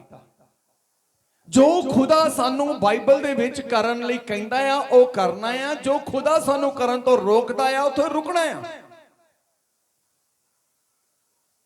ਜੋ ਸਾਨੂੰ ਪਰਮੇਸ਼ਰ ਕਰਨ ਤੋਂ ਰੋਕਦਾ ਆ, ਜੇ ਅਸੀਂ ਉਹ ਕੰਮ ਕਰਦੇ ਆ ਤੇ ਅਸੀਂ ਇਹ ਨਹੀਂ ਕਹਿ ਸਕਦੇ ਪਰਮੇਸ਼ਰ ਇਹ ਤਾਂ ਸਭ ਤੋਂ ਭੁੱਲ ਸੀ, ਪਰਮੇਸ਼ਰ ਇਹ ਅਣਜਾਣਪੁਣੇ 'ਚ ਹੋ ਗਿਆ। ਤੁਹਾਨੂੰ ਕਿੱਦਾਂ ਪਤਾ ਲੱਗਾ ਕਿ ਅਣਜਾਣਪੁਣੇ 'ਚ ਭਾਵੇਂ ਗਲਤ ਕੰਮ ਹੋਇਆ? ਤੁਹਾਨੂੰ ਨੌਲੇਜ ਸੀ, ਨੌਲੇਜ ਹੋਣ ਦੇ ਬਾਵਜੂਦ ਵੀ ਉਹ ਗਲਤ ਕੰਮ ਕੀਤਾ, ਉਹ ਤੋਂ ਉਲਟ ਕੀਤਾ। ਨੌਲੇਜ ਹੋਣ ਤੋਂ ਬਾਅਦ ਵੀ ਜਦੋਂ ਅਸੀਂ ਮੇਰੇ ਜੋ ਉਲਟ ਚੱਲਾਂਗੇ, ਉਹ ਸੇਮ ਉਸੇ ਤਰ੍ਹਾਂ ਦਾ ਪਾਪ ਆ ਜਿਸ ਤਰ੍ਹਾਂ ਦਾ ਆਦਮ ਨੇ ਕੀਤਾ ਸੀ। ਨੌਲੇਜ ਸੀ ਉਹਨੂੰ, ਆਦਮ ਨੂੰ ਪਤਾ ਸੀ, ਉਹਨੂੰ ਨੌਲੇਜ ਸੀ ਇਸ ਗੱਲ ਦੀ, ਉਹਨੂੰ ਗਿਆਨ ਸੀ ਇਸ ਗੱਲ ਦਾ ਕਿ ਇਸ ਰੁੱਖ ਨੂੰ ਨਾ ਤੋੜਨਾ ਨਾ ਇਹ ਤੋਂ ਖਾਣਾ। ਉਹਨੂੰ ਨੌਲੇਜ ਸੀ, ਪਰ ਫਿਰ ਵੀ ਉਹਨੇ ਖਾਧਾ। ਮਤਲਬ ਗਿਆਨ ਹੋਣ ਤੋਂ ਬਾਅਦ ਵੀ ਵਚਨ ਤੋੜਿਆ ਜਾਣਾ। ਅਸੀਂ ਵੀ ਵਚਨ ਤੋੜਦੇ ਹਾਂ, ਗਿਆਨ ਹੋਣ ਤੋਂ ਬਾਅਦ ਵੀ ਵਚਨ ਤੋੜਦੇ ਹਾਂ। ਤੇ ਵਚਨ ਟੁੱਟਣ ਤੋਂ ਬਾਅਦ ਆਦਮ ਤੇ ਪਰਮੇਸ਼ਰ ਦੇ ਵਿਚਕਾਰ ਦੂਰੀ ਬਣੀ। ਸਭ ਤੋਂ ਪਹਿਲਾਂ ਦੂਰੀ ਬਣਾਈ ਕਿਹਨੇ? ਲਿਖਿਆ ਜਦ ਉਹ ਫਲ ਖਾਧਾ, ਪਰਮੇਸ਼ਰ ਦੀ ਹਜ਼ੂਰੀ ਉਤਰੀ ਅਦਨ ਦੀ ਬਾਟਕਾ 'ਚ। ਪਰਮੇਸ਼ਰ ਤਾਂ ਆਦਮ ਦੇ ਕੋਲ ਆਇਆ ਸੀ, ਲੇਕਿਨ ਆਦਮ ਹੀ ਝਾੜੀ ਦੇ ਵਿੱਚ ਲੁਕ ਗਿਆ। ਧਿਆਨ ਦਿਓ, ਪਰਮੇਸ਼ਰ ਨਹੀਂ ਲੁਕਿਆ ਸੀ, ਪਰਮੇਸ਼ਰ ਉੱਥੇ ਦਾ ਉੱਥੇ ਹੀ ਆ। ਲੁਕਿਆ ਕੌਣ? ਦੂਰ ਕੌਣ ਹੋਇਆ? ਆਦਮ। ਕਿਉਂਕਿ ਗਲਤੀ ਪਰਮੇਸ਼ਰ ਨੇ ਨਹੀਂ, ਗਲਤੀ ਆਦਮ ਨੇ ਕੀਤੀ ਸੀ। ਹਾਲੇਲੂਇਆ। ਰੱਬ ਉੱਥੇ ਸੀ, ਪਰਮੇਸ਼ਰ ਉੱਥੇ ਹੀ ਫਿਰ ਆਇਆ ਜਿੱਥੇ ਪਹਿਲਾਂ ਹੁੰਦਾ ਸੀ, ਪਰ ਆਦਮ ਉੱਥੇ ਨਹੀਂ ਸੀ ਜਿੱਥੇ ਪਹਿਲਾਂ ਹੁੰਦਾ ਸੀ। ਆਦਮ ਉੱਥੇ ਨਹੀਂ ਸੀ ਜਿੱਥੇ ਪਹਿਲਾਂ ਹੁੰਦਾ ਸੀ। ਖੁਦਾ ਨੇ ਕਿਹਾ, ਹੇ ਆਦਮ ਤੂੰ ਕਿੱਥੇ ਆ? ਜਿਹੜੀ ਚੀਜ਼ ਤੁਹਾਡੀਆਂ ਅੱਖਾਂ ਤੋਂ ਓਲੇ ਆ, ਤੁਸੀਂ ਫੇਰ ਹੀ ਕਹੋਗੇ ਵੀ ਕਿੱਥੇ ਆ। ਪਰਸ ਤੁਹਾਡੀ ਘੜੀ ਟੇਬਲ ਤੇ ਪਈ ਹੈ, ਤੁਸੀਂ ਰੌਲਾ ਥੋੜੀ ਪਾਓਗੇ ਕਿੱਥੇ ਆ। ਤੁਹਾਨੂੰ ਪਤਾ ਸਾਹਮਣੇ ਪਈ ਆ, ਤੇ ਜਿਹੜੀ ਚੀਜ਼ ਕੰਧ ਤੋਂ ਪਾਰ ਪਈ ਉਦੋਂ ਹੀ ਪੁੱਛਾਂਗੇ ਕਿ ਮੇਰਾ ਪਰਸ ਕਿੱਥੇ ਆ, ਮੇਰੀ ਘੜੀ ਕਿੱਥੇ ਆ। ਇਹਦਾ ਮਤਲਬ ਪਰਮੇਸ਼ਰ ਨੂੰ ਉਸ ਵੇਲੇ ਆਦਮ ਨਹੀਂ ਦਿਖਾਈ ਦਿੱਤਾ। ਆਦਮ ਲੁਕ ਚੁੱਕਾ ਸੀ, ਆਦਮ ਛੁਪ ਚੁੱਕਾ ਸੀ, ਆਦਮ ਖੁਦਾ ਦੀਆਂ ਨਜ਼ਰਾਂ ਚੋਂ ਕੀ ਹੋ ਚੁੱਕਾ ਸੀ? ਗਵਾਚ ਚੁੱਕਾ ਸੀ। ਪਾਪ ਪਰਮੇਸ਼ਰ ਤੋਂ ਆਦਮ ਨੂੰ ਦੂਰ ਲੈ ਜਾਂਦਾ। ਇਸੇ ਲਈ ਉਹ ਕਹਿੰਦਾ ਆ, ਇਸ ਲਈ ਤੌਬਾ ਕਰੋ। ਜੇ ਖੁਦਾ ਦੇ ਉਸ ਥਾਂ ਦੇ ਉੱਤੇ ਜਿੱਥੋਂ ਆਦਮ ਨੂੰ ਕੱਢਿਆ ਸੀ, ਜੇ ਉੱਥੇ ਜਾਣਾ ਚਾਹੁੰਦੇ ਹੋ, ਤੌਬਾ ਕਰੋ। ਅਸੀਂ ਬਹੁਤ ਲੋਕ ਆ ਜਿਨ੍ਹਾਂ ਨੇ ਤੌਬਾ ਕੀਤੀ ਨਹੀਂ ਆ, ਬਹੁਤ ਸਾਲਾਂ ਤੋਂ ਪ੍ਰਭੂ 'ਚ ਤੁਰੇ ਫਿਰਦੇ ਆ। ਉਹ ਕਹਿੰਦੇ ਪਾਸਟਰ ਪਤਾ ਨਹੀਂ ਤੌਬਾ ਤੌਬਾ ਤਾਂ ਕਹਿੰਦੇ ਰਹਿੰਦੇ, ਹੁੰਦਾ ਕੀ ਆ। ਮੈਂ ਬਾਰ-ਬਾਰ ਤੌਬਾ ਬਾਰੇ ਦੱਸਦਾ ਕਿ ਤੌਬਾ ਅਸਲ ਹੈ ਕੀ। ਕਈ ਲੋਕ ਕਹਿੰਦੇ ਅਸੀਂ ਬੱਚੇ ਤੁਹਾਨੂੰ ਦੇ ਦਿੱਤੇ ਜੀ, ਤੁਸੀਂ ਕਰਨਾ ਜੋ ਕਰਨਾ। ਤੁਹਾਡੇ ਬੱਚੇ ਦੀ ਇੱਕ ਸਹੀ ਤੌਬਾ ਬੱਚੇ ਲਈ ਤੇ ਬੱਚੇ ਦੀ ਪੂਰੀ ਫੈਮਿਲੀ ਲਈ ਬਰਕਤ ਦਾ ਕਾਰਨ ਆ। ਤੁਸੀਂ ਤੌਬਾ ਹੀ ਨਹੀਂ ਕਰਦੇ, ਤੁਸੀਂ ਤੌਬਾ ਹੀ ਨਹੀਂ ਕਰਦੇ। ਤੌਬਾ ਦਾ ਮਤਲਬ ਆ ਕਿ ਪਰਮੇਸ਼ਰ ਦੇ ਹੁਕਮਾਂ ਨੂੰ ਅਸੀਂ ਤੋੜਦੇ ਹਾਂ, ਪਰਮੇਸ਼ਰ ਦੇ ਵਚਨਾਂ ਚੋਂ ਅਸੀਂ ਬਾਹਰ ਆ, ਪਰਮੇਸ਼ਰ ਤੋਂ ਅਸੀਂ ਦੂਰ ਆ। ਔਰ ਪਰਮੇਸ਼ਰ ਦੇ ਵਚਨ ਟੁੱਟੇ ਕਿੱਦਾਂ ਆ? ਸ਼ੈਤਾਨ ਨੇ ਤੁੜਵਾਏ ਆ, ਪਾਪ ਕਰਾ ਕਰਾ ਕੇ, ਪਾਪ ਕਰਾ ਕਰਾ ਕੇ, ਪਾਪ ਕਰਾ ਕਰਾ ਕੇ। ਜਦ ਤੱਕ ਤੁਸੀਂ ਆਪਣੀ ਜ਼ੁਬਾਨ ਤੋਂ ਇਕਰਾਰ ਤੇ ਮਨ ਤੋਂ ਤੁਸੀਂ ਵਿਸ਼ਵਾਸ ਨਹੀਂ ਕਰ ਲੈਂਦੇ, ਤਦ ਤੱਕ ਤੌਬਾ ਦਾ ਉੱਤਰ ਨਹੀਂ ਆਉਂਦਾ। ਹੇ ਮੇਰੀ ਜਾਨ ਆਪਣੇ ਅਸਲ ਟਿਕਾਣੇ ਦੇ ਉੱਤੇ ਮੁੜਿਆ।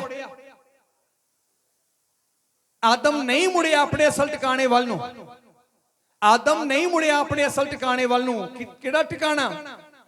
ਜਿਸ ਟਿਕਾਣੇ ਦੇ ਵਿੱਚ ਰੱਬ ਤੇ ਉਹਨੂੰ ਮਿਲਦਾ ਹੀ ਮਿਲਦਾ ਸੀ, ਜਗ ਦੀਆਂ ਸਾਰੀਆਂ ਵਸਤੂਆਂ ਵੀ ਉੱਥੇ ਹੀ ਉਹਨੂੰ ਮਿਲਦੀਆਂ ਸੀ, ਸੰਸਾਰ ਦੀ ਹਰ ਖੁਸ਼ੀ ਵੀ ਉਹਨੂੰ ਉੱਥੇ ਹੀ ਮਿਲਦੀ ਪਈ ਸੀ। ਸਦੀਪਕ ਜੀਵਨ ਦਾ ਉਹ ਵਾਰਸ ਸੀ। ਦਿਨ ਰਾਤ ਠੰਡੇ ਵੇਲੇ ਖੁਦਾ ਉਹਦੇ ਨਾਲ ਗੱਲਾਂ ਕਰਦਾ ਹੁੰਦਾ ਸੀ। ਅੱਜ ਸਵੇਰੇ ਦੁਪਹਿਰੇ ਸ਼ਾਮ ਤੋਂ ਘੁੱਟਨੇ ਟੇਕ ਕੇ ਪ੍ਰਾਰਥਨਾ ਕਰਦੇ, ਵਰਤ ਰੱਖ ਕੇ 4 ਟਾਈਮ ਪ੍ਰਾਰਥਨਾ ਕਰਦੇ, ਤਦ ਵੀ ਰੱਬ ਨਹੀਂ ਗੱਲ ਕਰਦਾ। ਤੇ ਉੱਥੇ ਠੰਡੇ ਵੇਲੇ ਰੱਬ ਆ ਕੇ ਗੱਲਾਂ ਕਰਦਾ ਹੁੰਦਾ ਸੀ। ਹਾਲੇਲੂਇਆ। ਪਰਮੇਸ਼ਰ ਉਹਨਾਂ ਕੋਲ ਆ ਕੇ ਗੱਲਾਂ ਕਰਦਾ ਸੀ। ਜਦੋਂ ਦੂਰੀ ਬਣੀ, ਪਾਪ ਹੋਇਆ, ਪਾਪ ਦੀ ਕਰਕੇ ਦੂਰੀ ਬਣ ਗਈ। ਖੁਦਾ ਨੇ ਕਿਹਾ ਜਾ ਬਲ ਤੇ ਫੁੱਲ। ਵਧਿਆ ਫੁੱਲਿਆ, ਵਧਿਆ ਫੁੱਲਿਆ, ਪਰ ਉਹਦੇ ਬਦਨ ਫੁੱਲਣ ਚ ਰੋਣਾ ਹੀ ਸੀ। ਉਹਦੇ ਬਦਨ ਫੁੱਲਣ ਦੇ ਵਿੱਚ ਪੀੜਾ ਸੀ, ਉਹਦੇ ਬਦਨ ਫੁੱਲਣ ਦੇ ਵਿੱਚ ਦੁੱਖ ਸੀ, ਉਹਦੇ ਬਦਨ ਫੁੱਲਣ ਦੇ ਵਿੱਚ ਮੇਰੇ ਜੋ ਨੁਕਸਾਨ ਤੇ ਘਾਟੇ ਤੇ ਹੰਝੂ ਹੀ ਸੀ, ਹੋਰ ਕੁਝ ਨਹੀਂ ਸੀ।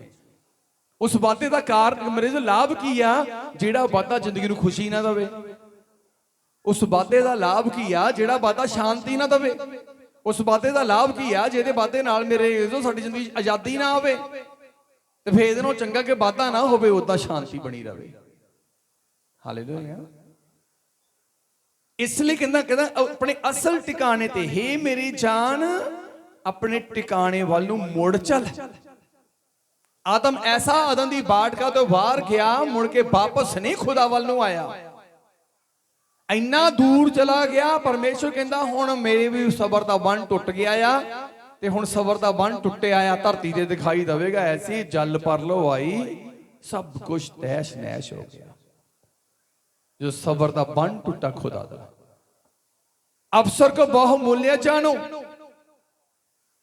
ਅੱਜ ਵਚਨ ਨੂੰ, ਅਫਸਰ ਨੂੰ ਜਾਣਨ ਤੋਂ ਬਾਅਦ ਵੀ ਜੇ ਅਸੀਂ ਪਾਪ ਕਰਾਂਗੇ ਤੇ ਐਡੀ ਧੂਰੀ ਨਾ ਬਣ ਜਾਵੇ ਕਿ ਦੁਬਾਰਾ ਜਲ ਪਰਲੋ ਹੀ ਲਿਆਉਣੀ ਪੈ ਜਾਏ। ਜਲ ਪਰਲੋ ਦਾ ਮਤਲਬ ਤਬਾਹੀ। ਤੁਹਾਨੂੰ ਸੱਦ ਲਿਆ ਪਰਮੇਸ਼ਵਰ ਨੇ, ਮੌਕਾ ਆ, ਚਾਂਸ ਦਿੱਤਾ ਉਹਨੇ। ਇਸ ਲਈ ਕਹਿੰਦਾ ਤੌਬਾ ਕਰੋ ਅਤੇ ਮੁੜੋ, ਅਤੇ ਮੁੜੋ। ਰੱਬ ਵੱਲ ਨੂੰ ਮੁੜ ਪਵੋ, ਆਪਣੇ ਅਸਲ ਟਿਕਾਣੇ ਵੱਲ ਨੂੰ ਮੁੜ ਪਵੋ।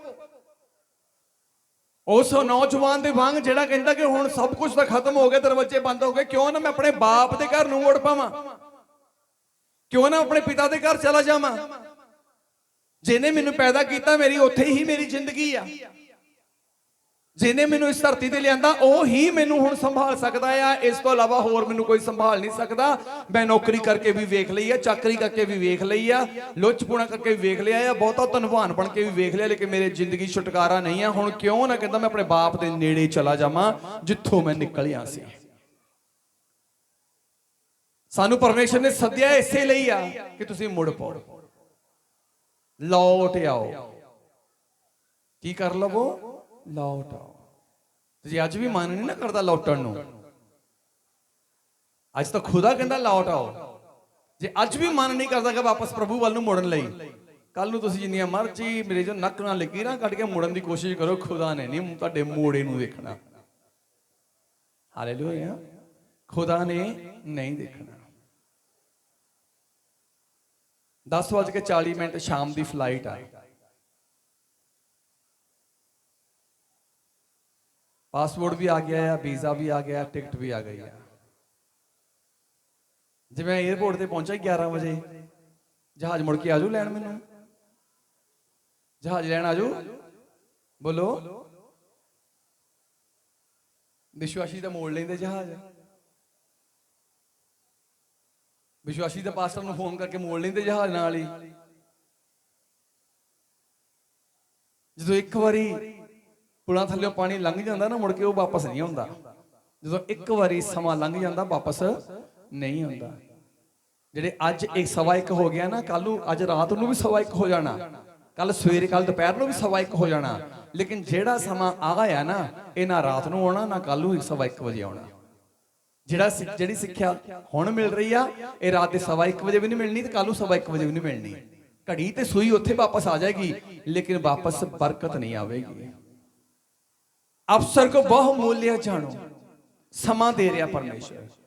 ਜੇ ਆਪਾਂ ਚਾਹੁੰਦੇ ਆ ਕਿ ਉਸ ਉਜਾੜੂ ਪੁੱਤਰ ਵਾਂਗ ਉੱਜੜ ਕੇ ਗਵਾ ਕੇ ਅਸੀਂ ਦੇਖ ਲਿਆ ਕਿ ਉਹ ਉੱਜੜੇ ਪਏ ਆ, ਤੇ ਚੱਲ ਵਾਪਸ ਹੁਣ ਖੁਦਾ ਕੋਲ ਚਲੀਏ, ਆਪਣੇ ਸਿਰਜਣਹਾਰੇ ਨਾਲ ਰਿਸ਼ਤਾ ਜੋੜ ਲਈਏ, ਆਪਣੇ ਪਰਮੇਸ਼ਰ ਨਾਲ ਰਿਸ਼ਤਾ ਜੋੜ ਲਈਏ। ਜਿਹਨੇ ਪੈਦਾ ਕੀਤਾ, ਦੁਨੀਆ ਛੱਡ ਸਕਦੀ ਮੈਨੂੰ, ਲੇਕਿਨ ਜਿਹਨੇ ਮੈਨੂੰ ਪੈਦਾ ਕੀਤਾ ਉਹ ਮੈਨੂੰ ਕਦੀ ਵੀ ਛੱਡੇਗਾ ਨਹੀਂ। ਦੁਨੀਆ ਭੁਲਾ ਸਕਦੀ ਹੈ ਮੈਨੂੰ, ਮੇਰੇ ਜੰਮਣ ਵਾਲੇ ਭੁਲਾ ਸਕਦੇ ਮੈਨੂੰ, ਪਰ ਜਿਹਨੇ ਮੈਨੂੰ ਇਸ ਧਰਤੀ ਤੇ ਲਿਆਂਦਾ ਉਹ ਮੈਨੂੰ ਕਦੀ ਵੀ ਛੱਡੇਗਾ ਤੇ ਭੁਲਾਵੇਗਾ ਨਹੀਂ, ਕਿਉਂਕਿ ਉਹਦਾ ਵਾਅਦਾ ਮੈਂ ਕਦੀ ਵੀ ਅਨਾਥ ਨਹੀਂ ਛੱਡਾਂਗਾ। ਆਪਣੇ ਅਸਲ ਟਿਕਾਣੇ ਤੇ ਆਵੋ, ਸ਼ਾਂਤੀ ਉੱਥੇ ਆ। ਆਪਣੇ ਅਸਲ ਟਿਕਾਣੇ ਤੇ ਆਵੋ, ਆਨੰਦ ਉੱਥੇ ਆ। ਤੇ ਅਸਲ ਟਿਕਾਣਾ ਆ ਪ੍ਰਭੂ ਦੀ ਹਜ਼ੂਰੀ। ਤੇ ਪ੍ਰਭੂ ਦੀ ਹਜ਼ੂਰੀ ਕੱਲੀ ਪ੍ਰਾਰਥਨਾ ਨਾਲ ਨਹੀਂ, ਵਚਨ ਨਾਲ ਬਣਦੀ ਆ। ਪ੍ਰਭੂ ਦੀ ਹਜ਼ੂਰੀ ਵਚਨ ਦੇ ਨਾਲ ਬਣਦੀ ਆ, ਪ੍ਰਾਰਥਨਾ ਨਾਲ ਨਹੀਂ ਬਣਦੀ। ਪ੍ਰਾਰਥਨਾ ਤਾਂ ਸਾਰੀ ਦੁਨੀਆ ਕਰੀ ਜਾਂਦੀ ਆ, ਵਚਨ ਪ੍ਰਭੂ ਦੀ ਹਜ਼ੂਰੀ ਨੂੰ ਲੈ ਕੇ ਆਉਂਦਾ। ਵਚਨ ਨਾਲ ਹੀ ਮਿਲਾਪ ਹੁੰਦਾ ਆ। ਬਿਨਾਂ ਵਚਨ ਤੋਂ ਕੀਤੀ ਪ੍ਰਾਰਥਨਾ ਦਾ ਕੋਈ ਲਾਭ ਨਹੀਂ ਹੁੰਦਾਗਾ। ਇਸ ਲਈ ਮੁੜੋ, ਇਸ ਲਈ ਤੌਬਾ ਕਰੋ ਤੇ ਮੁੜੋ, ਭਈ ਤੁਹਾਡੇ ਪਾਪ ਮਿਟਾਏ ਜਾਣ। ਫਿਰ ਤੁਹਾਡੇ ਪਾਪ ਮਿਟਾਏ ਜਾਣਗੇ ਜਿਹੜੇ ਤੁਸੀਂ ਕੀਤੇ ਆ। 150 ਲੈਟਰ ਲਿਖਿਆ ਆ ਦਾਊਦ ਨੇ। ਇਹ ਤੜਫਦਾ ਆ ਔਰ ਕਿੱਦਾਂ ਦੇ ਵਾਅਦੇ ਕਰਦਾ ਹੈ ਆਪਣੇ ਆਪ ਨਾਲ। ਕਹਿੰਦਾ ਮੈਂ ਆਪਣੇ ਘਰ 'ਚ ਨਹੀਂ ਬਣਨਾ, ਨਾ ਮੈਂ ਹੁਣ ਸੌਣਾ ਹੀ ਆ, ਨਾ ਆਪਣੇ ਬਿਸਤਰ ਤੇ ਚੜਨਾ, ਜਦ ਤੱਕ ਖੁਦਾ ਦੀ ਹਜ਼ੂਰੀ ਲੱਭ ਨਹੀਂ ਲੈਂਦਾ। ਜਦ ਤੱਕ ਖੁਦਾ ਦੀ ਹਜ਼ੂਰੀ ਲੱਭ ਨਹੀਂ ਲੈਂਦਾ। ਉਹਨੂੰ ਪਤਾ ਹੀ ਸੀ ਮੈਨੂੰ ਕਿੱਥੇ ਸੱਦ ਕੇ ਮਸਾ ਕੀਤਾ, ਕਿੱਥੇ ਕਿੱਥੇ ਮੇਰੇ ਨਾਲ ਰੱਬ ਨੇ ਗੱਲ ਕੀਤੀ। ਉਹਨੂੰ ਲੱਭਣ ਦੀ ਕੀ ਲੋੜ ਸੀ ਹਜ਼ੂਰੀ? ਉਹਨੂੰ ਪਤਾ ਸੀ ਕਿ ਵਚਨ ਪੂਰਾ ਹੋਣ ਤੋਂ ਬਾਅਦ ਰੱਬ ਦੀ ਮੌਜ ਆ ਕਿ ਉਹ ਆਪਣੀ ਹਜ਼ੂਰੀ ਮੇਰੇ ਕੋਲ ਲੈ ਕੇ ਆਉਂਦਾ ਕਿ ਨਹੀਂ ਹੁਣ ਆਉਂਦਾ।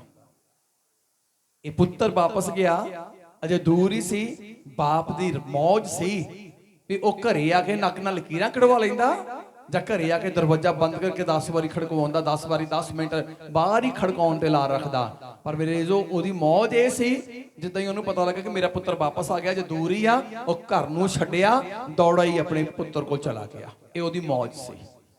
ਹਾਲੇਲੂਇਆ। ਕਿਉਂਕਿ ਉਹਨੇ ਪਛਤਾਵਾ ਪਹਿਲਾਂ ਹੀ ਕਰ ਲਿਆ ਸੀ ਕਿ ਮੈਂ ਆਸਮਾਨ ਦੇ ਵਿਰੁੱਧ, ਆਸਮਾਨ ਦਾ ਮਤਲਬ ਮੈਂ ਸਵਰਗ ਦੇ ਵਿਰੋਧ ਵਿੱਚ ਪਾਪ ਕੀਤਾ ਆ। ਇਸੇ ਕਰਕੇ ਮੇਰੇ ਜੀਵਨ ਦੇ ਵਿੱਚ ਕਸ਼ਟ ਆਏ ਨੇ। ਮੈਂ ਯਹੋਵਾ ਦੇ ਵਚਨ ਨੂੰ ਤੋੜਿਆ ਆ, ਆਪਣੇ ਮਾਤਾ ਪਿਤਾ ਦਾ ਨਿਰਾਦਰ ਕੀਤਾ ਆ, ਇਸੇ ਲਈ ਮੇਰੇ ਤੇ ਕਸ਼ਟ ਆ ਰਹੇ ਨੇ। ਅੱਜ ਬਹੁਤੇ ਲੋਕ, ਮੈਂ ਛੋਟਾ ਜਿਹਾ ਹਿੰਟ ਦਿੰਦਾ ਆ, ਆਪਣੇ ਮਾਤਾ ਪਿਤਾ ਦਾ ਅੱਜ ਵੀ ਨਿਰਾਦਰ ਕਰਦੇ ਪਏ ਆ, ਜਿਹਦੇ ਕਰਕੇ ਕਸ਼ਟ ਆਉਂਦੇ ਆ। ਮੇਰਾ ਵਚਨ ਮੇਨ ਇਸੇ ਗੱਲ ਤੇ ਨਹੀਂ, ਮੇਰਾ ਵਚਨ ਦਾ ਮਕਸਦ ਇਹ ਹੈ ਕਿ ਤੁਸੀਂ ਪਰਮੇਸ਼ਰ ਦੇ ਨਾਲ ਨੇੜਤਾ ਬਣਾਉਣੀ ਹੈ। ਕਿੱਦਾਂ ਬਣਨੀ ਹੈ? ਹਰ ਇੱਕ ਵਚਨ ਨੂੰ ਪੂਰਾ ਕਰਕੇ ਤੁਸੀਂ ਪਰਮੇਸ਼ਰ ਦੇ ਨੇੜੇ ਜਾ ਸਕਦੇ ਆ। ਇਸ ਲਈ ਕਹਿੰਦਾ ਆਪਣੇ ਸਾਰੇ ਪਾਪਾਂ ਦੀ ਤੌਬਾ ਕਰ ਲਓ, ਮੁੜ ਪਵੋ। ਜਿੱਥੇ ਜਿੱਥੇ ਤੁਹਾਡੇ ਕੋਲ ਪਾਪ ਕੋਈ ਕਰਵਾ ਰਿਹਾ ਆ, ਉਹਨਾਂ ਪਾਸਿਓਂ ਮੁੜ ਕੇ ਆ ਜਾਓ। ਉਹਨਾਂ ਦੇ ਨਾਲ ਆਪਣਾ ਰਿਸ਼ਤਾ ਹੀ ਨਾ ਰੱਖੋ ਜਿਹੜੇ ਤੁਹਾਨੂੰ ਪਾਪ ਕਰਨ ਲਈ ਉਕਸਾਉਂਦੇ ਆ, ਜਿਹੜੇ ਕੰਮ ਦੇ ਕਰਕੇ ਤੁਹਾਡੇ ਤੋਂ ਵਚਨ ਟੁੱਟਦਾ ਆ, ਜਿਹੜੀਆਂ ਗੱਲਾਂ ਕਰਕੇ ਵਚਨ ਟੁੱਟਦੇ ਆ, ਜਿਹੜੇ ਰਿਸ਼ਤਿਆਂ ਦੇ ਕਰਕੇ ਖੁਦਾ ਨਾਲ ਅੱਗੇ ਵਚਨ ਟੁੱਟਦਾ ਆ, ਉਹਨਾਂ ਰਿਸ਼ਤਿਆਂ ਨੂੰ ਤੋੜ ਕੇ ਵਾਪਸ ਪਰਮੇਸ਼ਰ ਕੋਲ ਆ ਜਾਵੋ। ਪਰਮੇਸ਼ਰ ਕੋਲ ਆਓਗੇ, ਸਾਰਾ ਕੁਝ ਵਾਪਸ ਤੁਹਾਨੂੰ ਮਿਲ ਜਾਏਗਾ। ਤੇ ਜੇ ਮੇਰੇ ਇਸ ਪਰਮੇਸ਼ਰ ਨੂੰ ਛੱਡ ਕੇ ਪਾਪ ਵਾਲੀ ਦੁਨੀਆ ਚਲੇ ਜਾਓਗੇ, ਲਿਖਿਆ ਗਿਆ ਨਾ ਉਹਦਾ ਆਪਣਾ ਧਨ ਦੌਲਤ ਵੀ ਉੜ ਗਿਆ, ਸੂਰਾਂ ਦੀਆਂ ਫਲੀਆਂ ਖਾਣ ਨੂੰ ਵੀ ਤਰਸ ਗਿਆ। ਤੇ ਜੇ ਰੱਬ ਕੋਲ ਆਇਆ, ਆਪਣੇ ਬਾਪ ਕੋਲ ਆਇਆ, ਸੂਰਾਂ ਦੀਆਂ ਫਲੀਆਂ ਤਾਂ ਕੀ, ਕਿੱਦਾਂ ਦੇ ਭੋਜਨ ਪਦਾਰਥ ਤਿਆਰ ਕੀਤੇ ਗਏ। ਲਿਖੇਗਾ ਸ਼ਮਿਆਨੇ ਲਗਾਏ ਗਏ, ਬਾਜੇ ਵਜਾਏ ਗਏ, ਸੋਨੇ ਦੀ ਮੁੰਦੀ ਪਾਈ ਗਈ ਆ, ਜੁੱਤੀ ਪਾਈ ਗਈ ਆ, ਸੋਹਣੇ ਸ਼ਾਹੀ ਵਸਤਰ ਪਹਿਨਾਏ ਗਏ ਆ, ਹਜਾਮਤ ਕੀਤੀ ਗਈ, ਨਲਾਇਆ ਧੁਲਾਇਆ ਗਿਆ ਆ, ਸੋਹਣੇ ਮੇਰੇ ਇੱਕ ਬੈੱਡ ਦੇ ਉੱਤੇ, ਇੱਕ ਸੋਫੇ ਦੇ ਉੱਤੇ ਨੂੰ ਬਿਠਾਇਆ ਗਿਆ ਆ। ਕਿਉਂ? ਕਿਉਂਕਿ ਆਪਣੇ ਬਾਪ ਦੇ ਕੋਲ ਚਲਾ ਆਇਆ। ਸਾਨੂੰ ਲੱਗਦਾ ਕਿ ਦੁਨੀਆ ਨਾ ਛੁੱਟ ਜਾਵੇ, ਰੱਬ ਨਾਲ ਦੂਰੀ ਬਣਦੀ ਬਣ ਜਾਵੇ। ਰਿਸ਼ਤਿਆਂ 'ਚ ਦੂਰੀ ਨਾ ਬਣੀ, ਰੱਬ ਨਾਲ ਦੂਰੀ ਬਣਦੀ ਤਾਂ ਬਣੀ ਜਾਵੇ। ਧਿਆਨ ਦਿਓ, ਰਿਸ਼ਤਿਆਂ ਨੇ ਇੱਕ ਦਿਨ ਟੁੱਟ ਜਾਣਾ ਆ, ਖੁਦਾ ਤੋਂ ਦੂਰੀ ਬਣੀ ਰਹਿ ਜਾਣੀ ਆ। ਪਰ ਜਦੋਂ ਖੁਦਾ ਨਾਲ ਦੂਰੀ ਨੇੜਤਾ ਬਣਾਵਾਂਗੇ, ਜਿਹੜੇ ਰਿਸ਼ਤੇ ਦੂਰ ਹੋ ਗਏ ਆ, ਰੱਬ ਫਿਰ ਨਿਖਾਰ ਕੇ ਤੁਹਾਡੇ ਨਾਲ ਮਿਲਾ ਦੇਗਾ। ਹਾਲੇਲੂਇਆ। ਇਸ ਲਈ ਕਹਿੰਦਾ ਕਿ ਤੌਬਾ ਕਰੋ ਤੇ ਮੁੜੋ, ਤੁਹਾਡੇ ਪਾਪ ਮਿਟਾਏ ਜਾਣ। ਪਰਮੇਸ਼ਰ ਦੇ ਨਾਲ ਨੇੜਤਾ ਬਣਾਉਣ ਦੇ ਲਈ ਤੌਬਾ ਦਾ ਹੋਣਾ ਬਹੁਤ ਜ਼ਰੂਰੀ ਆ। ਪੁੱਤਰ ਨੇ ਪਹਿਲੇ ਸਾਰੀ ਇਹ ਗੱਲ ਕਹੀ ਹੈ ਕਿ ਮੈਂ ਸਵਰਗ ਦੇ ਵਿਰੋਧ ਪਿਤਾ ਤੇਰੇ ਵਿਰੋਧ ਪਾਪ ਕੀਤਾ, ਅਪਰਾਧ ਕੀਤਾ, ਮੈਨੂੰ ਮਾਫ ਕਰ। ਇਸੇ ਲਈ ਬਾਪ ਨੇ ਉਹਨੂੰ ਗਲੇ ਲਗਾ ਲਿਆ, ਇਸੇ ਲਈ ਬਾਪ ਨੇ ਉਹਨੂੰ ਗਲੇ ਲਗਾ ਲਿਆ। ਉਸ ਉਜਾੜ ਵਾਲੀ ਥਾਂ ਤੇ ਸੋਚਦਾ ਸੀ ਸੁਰਤ ਵਿੱਚ ਆ ਕੇ ਕਿ ਮੈਂ ਸਵਰਗ ਦੇ ਵਿਰੋਧ ਤੇ ਪਿਤਾ ਦੇ ਵਿਰੋਧ ਪਾਪ ਕੀਤਾ, ਮੈਂ ਮੰਨ ਲੈਣਾ। ਤੇ ਮੇਰੇ ਜਦੋਂ ਮੰਨ ਲਿਆ, ਫਿਰ ਮੁੜ ਪਿਆ, ਇਸ ਗੱਲ ਨੂੰ ਮਨ 'ਚ ਸੋਚ ਕੇ ਮੁੜ ਪਿਆ ਆਪਣੇ ਬਾਪ ਵੱਲ ਨੂੰ। ਜਦੋਂ ਬਾਪ ਵੱਲ ਨੂੰ ਮੁੜਿਆ ਤਾਂ ਉੱਥੇ ਆ ਕੇ ਵੀ ਉਹਨੇ ਆਪਣੀ ਜ਼ੁਬਾਨ ਤੋਂ ਇਕਰਾਰ ਕੀਤਾ ਕਿ ਪਿਤਾ ਮੈਂ ਪਾਪ ਕੀਤਾ, ਯਹੋਵਾ ਮੈਂ ਪਾਪ ਕੀਤਾ। ਤੇ ਖੁਦਾ ਨੇ, ਪਿਤਾ ਨੇ ਗਲੇ ਲਗਾ ਲਿਆ। ਭਾਈ ਤੁਹਾਡੇ ਪਾਪ ਮਿਟਾਏ ਜਾਣ ਮੀਨਸ ਦੂਰੀ ਖਤਮ ਹੋ ਜਾਵੇ। ਦੂਰੀ ਖਤਮ ਹੋ ਜਾਂਦੀ ਹੈ ਜਦੋਂ ਅਸੀਂ ਆਪਣੇ ਪਾਪਾਂ ਦੀ ਸਹੀ ਤੌਬਾ ਕਰ ਲੈਂਦੇ ਆ। ਗਦੀ ਗੇੜ ਪਾਉਣ ਨੂੰ ਤਾਂ ਪੈ ਰਹਿਣ ਨੂੰ ਤਾਂ ਉਹਦੇ ਕਹਿੰਦੇ ਜੀ ਮੈਂ ਅੱਜ ਤੌਬਾ ਕਰਨੀ ਚਾਹੁੰਦਾ, ਪਾਸਟਰ ਅੱਜ ਮੈਂ ਤੌਬਾ ਕਰਨਾ ਚਾਹੁੰਦੀ ਆ। ਤੇ ਘਰ ਜਾ ਕੇ ਫੇਰ ਉਹੀ ਹਾਲਾਤ ਹੋਏ ਹੁੰਦੇ ਆ, ਜ਼ਿੰਦਗੀ 'ਚ ਫੇਰ ਉਹੀ ਸੋਚਾਂ ਹੁੰਦੀਆਂ ਆ, ਕੰਮ ਫੇਰ ਉਹੀ ਹੁੰਦੇ ਆ। ਇੱਥੇ ਹੁਣ ਕਈਆਂ ਨੇ ਮੈਨੂੰ ਕਹਿ ਦੇਣਾ ਆ, ਜੇ ਅੱਜ ਨਾ ਕਿਹਾ ਫੋਨ ਤੇ ਕਹਿ ਦੇਣਾ, ਪਾਸਟਰ ਮੈਂ ਤੌਬਾ ਕਰਨੀ ਚਾਹੁੰਦੀ ਆ, ਦੱਸੋ ਹੁਣ ਉਹਦੇ ਲਈ ਕੀ ਕਰਨਾ ਪਊਗਾ ਮੈਨੂੰ। ਉਹਦੇ ਲਈ ਪਾਪ ਛੱਡਣੇ ਪੈਣੇ ਆ, ਪਾਪੀ ਮਾਰਗ ਛੱਡਣੇ ਪੈਣੇ ਆ, ਪਾਪੀ ਰਿਸ਼ਤੇ ਛੱਡਣੇ ਪੈਣੇ, ਪਾਪੀ ਸੋਚਾਂ ਛੱਡਣੀਆਂ ਪੈਣੀਆਂ, ਖੁਦਾ ਦੇ ਵਚਨ ਨੂੰ ਅਪਣਾਉਣਾ ਪੈਣਾ ਆ। ਬਸ ਇਹ ਤੌਬਾ ਆ, ਇਹ ਤੌਬਾ ਆ। ਹਾਲੇਲੂਇਆ। ਭਾਈ ਤੁਹਾਡੇ ਪਾਪ ਮਿਟਾਏ ਜਾਣ ਤਾਂ ਜੋ ਪ੍ਰਭੂ ਦੇ ਹਜ਼ੂਰੋਂ, ਤਾਂ ਜੋ ਪਿਤਾ ਦੇ ਹਜ਼ੂਰੋਂ ਸੁੱਖ ਦੇ ਦਿਨ ਆਉਣ, ਸੁੱਖ ਦੇ ਦਿਨ ਆਉਣ। ਹੇ ਮੇਰੀ ਜਾਨ, ਆਪਣੇ ਟਿਕਾਣੇ ਨੂੰ ਮੁੜ ਚੱਲ, ਕਿਉਂਕਿ ਸੁੱਖ ਦੇ ਦਿਨ ਉੱਥੇ ਹੀ ਆ, ਸ਼ਾਂਤੀ ਦੇ ਦਿਨ ਉਸ ਟਿਕਾਣੇ ਤੇ ਆ ਜਿੱਥੋਂ ਸਾਨੂੰ ਜੀਵਨ ਮਿਲਿਆ। ਆਨੰਦ ਦਾ ਜੀਵਨ ਉੱਥੇ ਆ, ਉਸ ਟਿਕਾਣੇ ਤੇ ਆ ਜਿੱਥੋਂ ਆਨੰਦ ਪੈਦਾ ਹੁੰਦਾ। ਉਹਦੇ ਮੁੱਢ ਜੀਵਨ ਦਾ ਚਸ਼ਮਾ ਆ। ਜਿਸ ਟਿਕਾਣੇ ਨੂੰ ਮੁੜਨ ਲਈ ਦਾਊਦ ਨੇ ਕਿਹਾ, ਉਸ ਟਿਕਾਣੇ ਦੇ ਮੁੱਢ ਜੀਵਨ ਦਾ ਚਸ਼ਮਾ ਵਗਦਾ। ਜੀਵਨ ਦਾ ਚਸ਼ਮਾ ਮੀਨਸ ਜੋ ਤੁਹਾਡੀ ਜ਼ਰੂਰਤ ਆ ਉੱਥੋਂ ਹੀ ਪੂਰੀ ਹੋ ਜਾਣੀ ਆ, ਤੁਹਾਡੀ ਲੋੜ ਉੱਥੋਂ ਹੀ ਪੂਰੀ ਹੋ ਜਾਣੀ ਆ। ਤੇ ਜੇ ਦੌੜਦਾ ਰੱਖੀ ਸੰਸਾਰ ਦੀ, ਫਿਰ ਮੇਰੇ ਜੋ ਨਾ ਸੰਸਾਰ 'ਚੋਂ ਤੁਹਾਡੀ ਜ਼ਰੂਰਤ ਪੂਰੀ ਹੋਣੀ ਹੈ, ਤਾਂ ਨਾ ਰੱਬ ਵੱਲੋਂ ਤੁਹਾਡੀ ਜ਼ਰੂਰਤ ਪੂਰੀ ਹੋਣੀ ਆ। ਫਿਰ ਸੂਰਾਂ ਦੇ ਛਿੱਲੜ ਖਾਣ ਨੂੰ ਵੀ ਤਰਸ ਜਾਂਦਾ ਬੰਦਾ, ਫਿਰ ਦੁੱਖ ਦੀ ਰੋਟੀ ਖਾਣੀ ਪੈ ਜਾਂਦੀ ਹੈ। ਇਸ ਲਈ ਪਰਮੇਸ਼ਵਰ ਨੇ ਸਾਨੂੰ ਅਵਸਰ ਦਿੱਤਾ ਆ। 116 ਚ ਪੂਰੋ ਦੀ 7 ਆਇਤ ਪੜ੍ਹੀਏ, ਸਮਾਪਤ ਕਰੀਏ। ਹੇ ਮੇਰੀ ਜਾਨ, ਆਪਣੇ ਟਿਕਾਣੇ ਨੂੰ ਮੁੜ ਚੱਲ, ਯਹੋਵਾ ਨੇ ਤੇਰੇ ਉੱਤੇ ਪਰਉਪਕਾਰ ਜੋ ਕੀਤਾ ਹੈ। ਯਹੋਵਾ ਨੇ ਤੇਰੇ ਉੱਤੇ ਪਰਉਪਕਾਰ ਜੋ ਕੀਤਾ ਹੈ। ਜੋ ਕੁਝ ਸਾਨੂੰ ਦਿੱਤਾ ਆ ਅੱਜ, ਇਹ ਪਰਮੇਸ਼ਰ ਦਾ ਪਰਉਪਕਾਰ ਆ, ਇਹ ਪਰਮੇਸ਼ਰ ਦੀ ਦਇਆ ਆ। ਤੁਹਾਡੀ ਆਪਣੀ, ਮੇਰੀ ਆਪਣੀ ਲੈਕੀਅਤ ਨਹੀਂ ਕਿ ਮੈਂ ਇੱਥੇ ਖੜਾ ਆ, ਤੁਹਾਡੀ ਆਪਣੀ ਲੈਕੀਅਤ ਨਹੀਂ ਕਿ ਤੁਸੀਂ ਵਿਦੇਸ਼ ਵਿੱਚ ਚੰਗੀ ਕਮਾਈ ਕਰਦੇ ਆ, ਤੁਹਾਡੀ ਆਪਣੀ ਲੈਕੀਅਤ ਨਹੀਂ ਕਿ ਤੁਸੀਂ ਵੱਡੀ ਪਦਵੀ ਦੇ ਉੱਤੇ ਆ। ਇਹ ਪਰਮੇਸ਼ਰ ਦਾ ਪਰਉਪਕਾਰ ਆ। ਪਰ ਪਰਮੇਸ਼ਰ ਦੇ ਪਰਉਪਕਾਰ ਨੂੰ ਗਲਤ ਸਾਈਡ ਲੈ ਕੇ ਮੀਨਸ ਇਹ ਤਾਂ ਮੈਂ ਕੀਤਾ, ਇਹ ਤਾਂ ਮੇਰਾ ਆ, ਇਹ ਤਾਂ ਮੇਰੇ ਤੋਂ ਬਗੈਰ ਹੋ ਹੀ ਨਹੀਂ ਸਕਦਾ ਸੀ, ਫੇ ਪਤਾ ਨਹੀਂਗਾ ਕਿ ਸੂਰਾਂ ਦਾ ਭੋਜਨ ਵੀ ਨਸੀਬ ਨਾ, ਦੇਖਣ ਨੂੰ ਵੀ ਨਸੀਬ ਨਾ ਹੋਵੇ। ਉਹ ਤਾਂ ਖਾਣ ਦੀ ਗੱਲ ਕਰਦਾ, ਦੇਖਣਾ ਵੀ ਨਸੀਬ ਨਾ ਹੋਵੇ। ਕੋਈ ਲੈਕੀਅਤ ਨਹੀਂ ਸਾਡੇ ਵਿੱਚ, ਇਹ ਤਾਂ ਰੱਬ ਦੀ ਹਜ਼ੂਰੀ 'ਚ ਰੱਬ ਦੇ ਨੇੜੇ ਆਏ ਆ ਤਾਂ ਕਿਰਪਾ ਹੋਈ ਆ।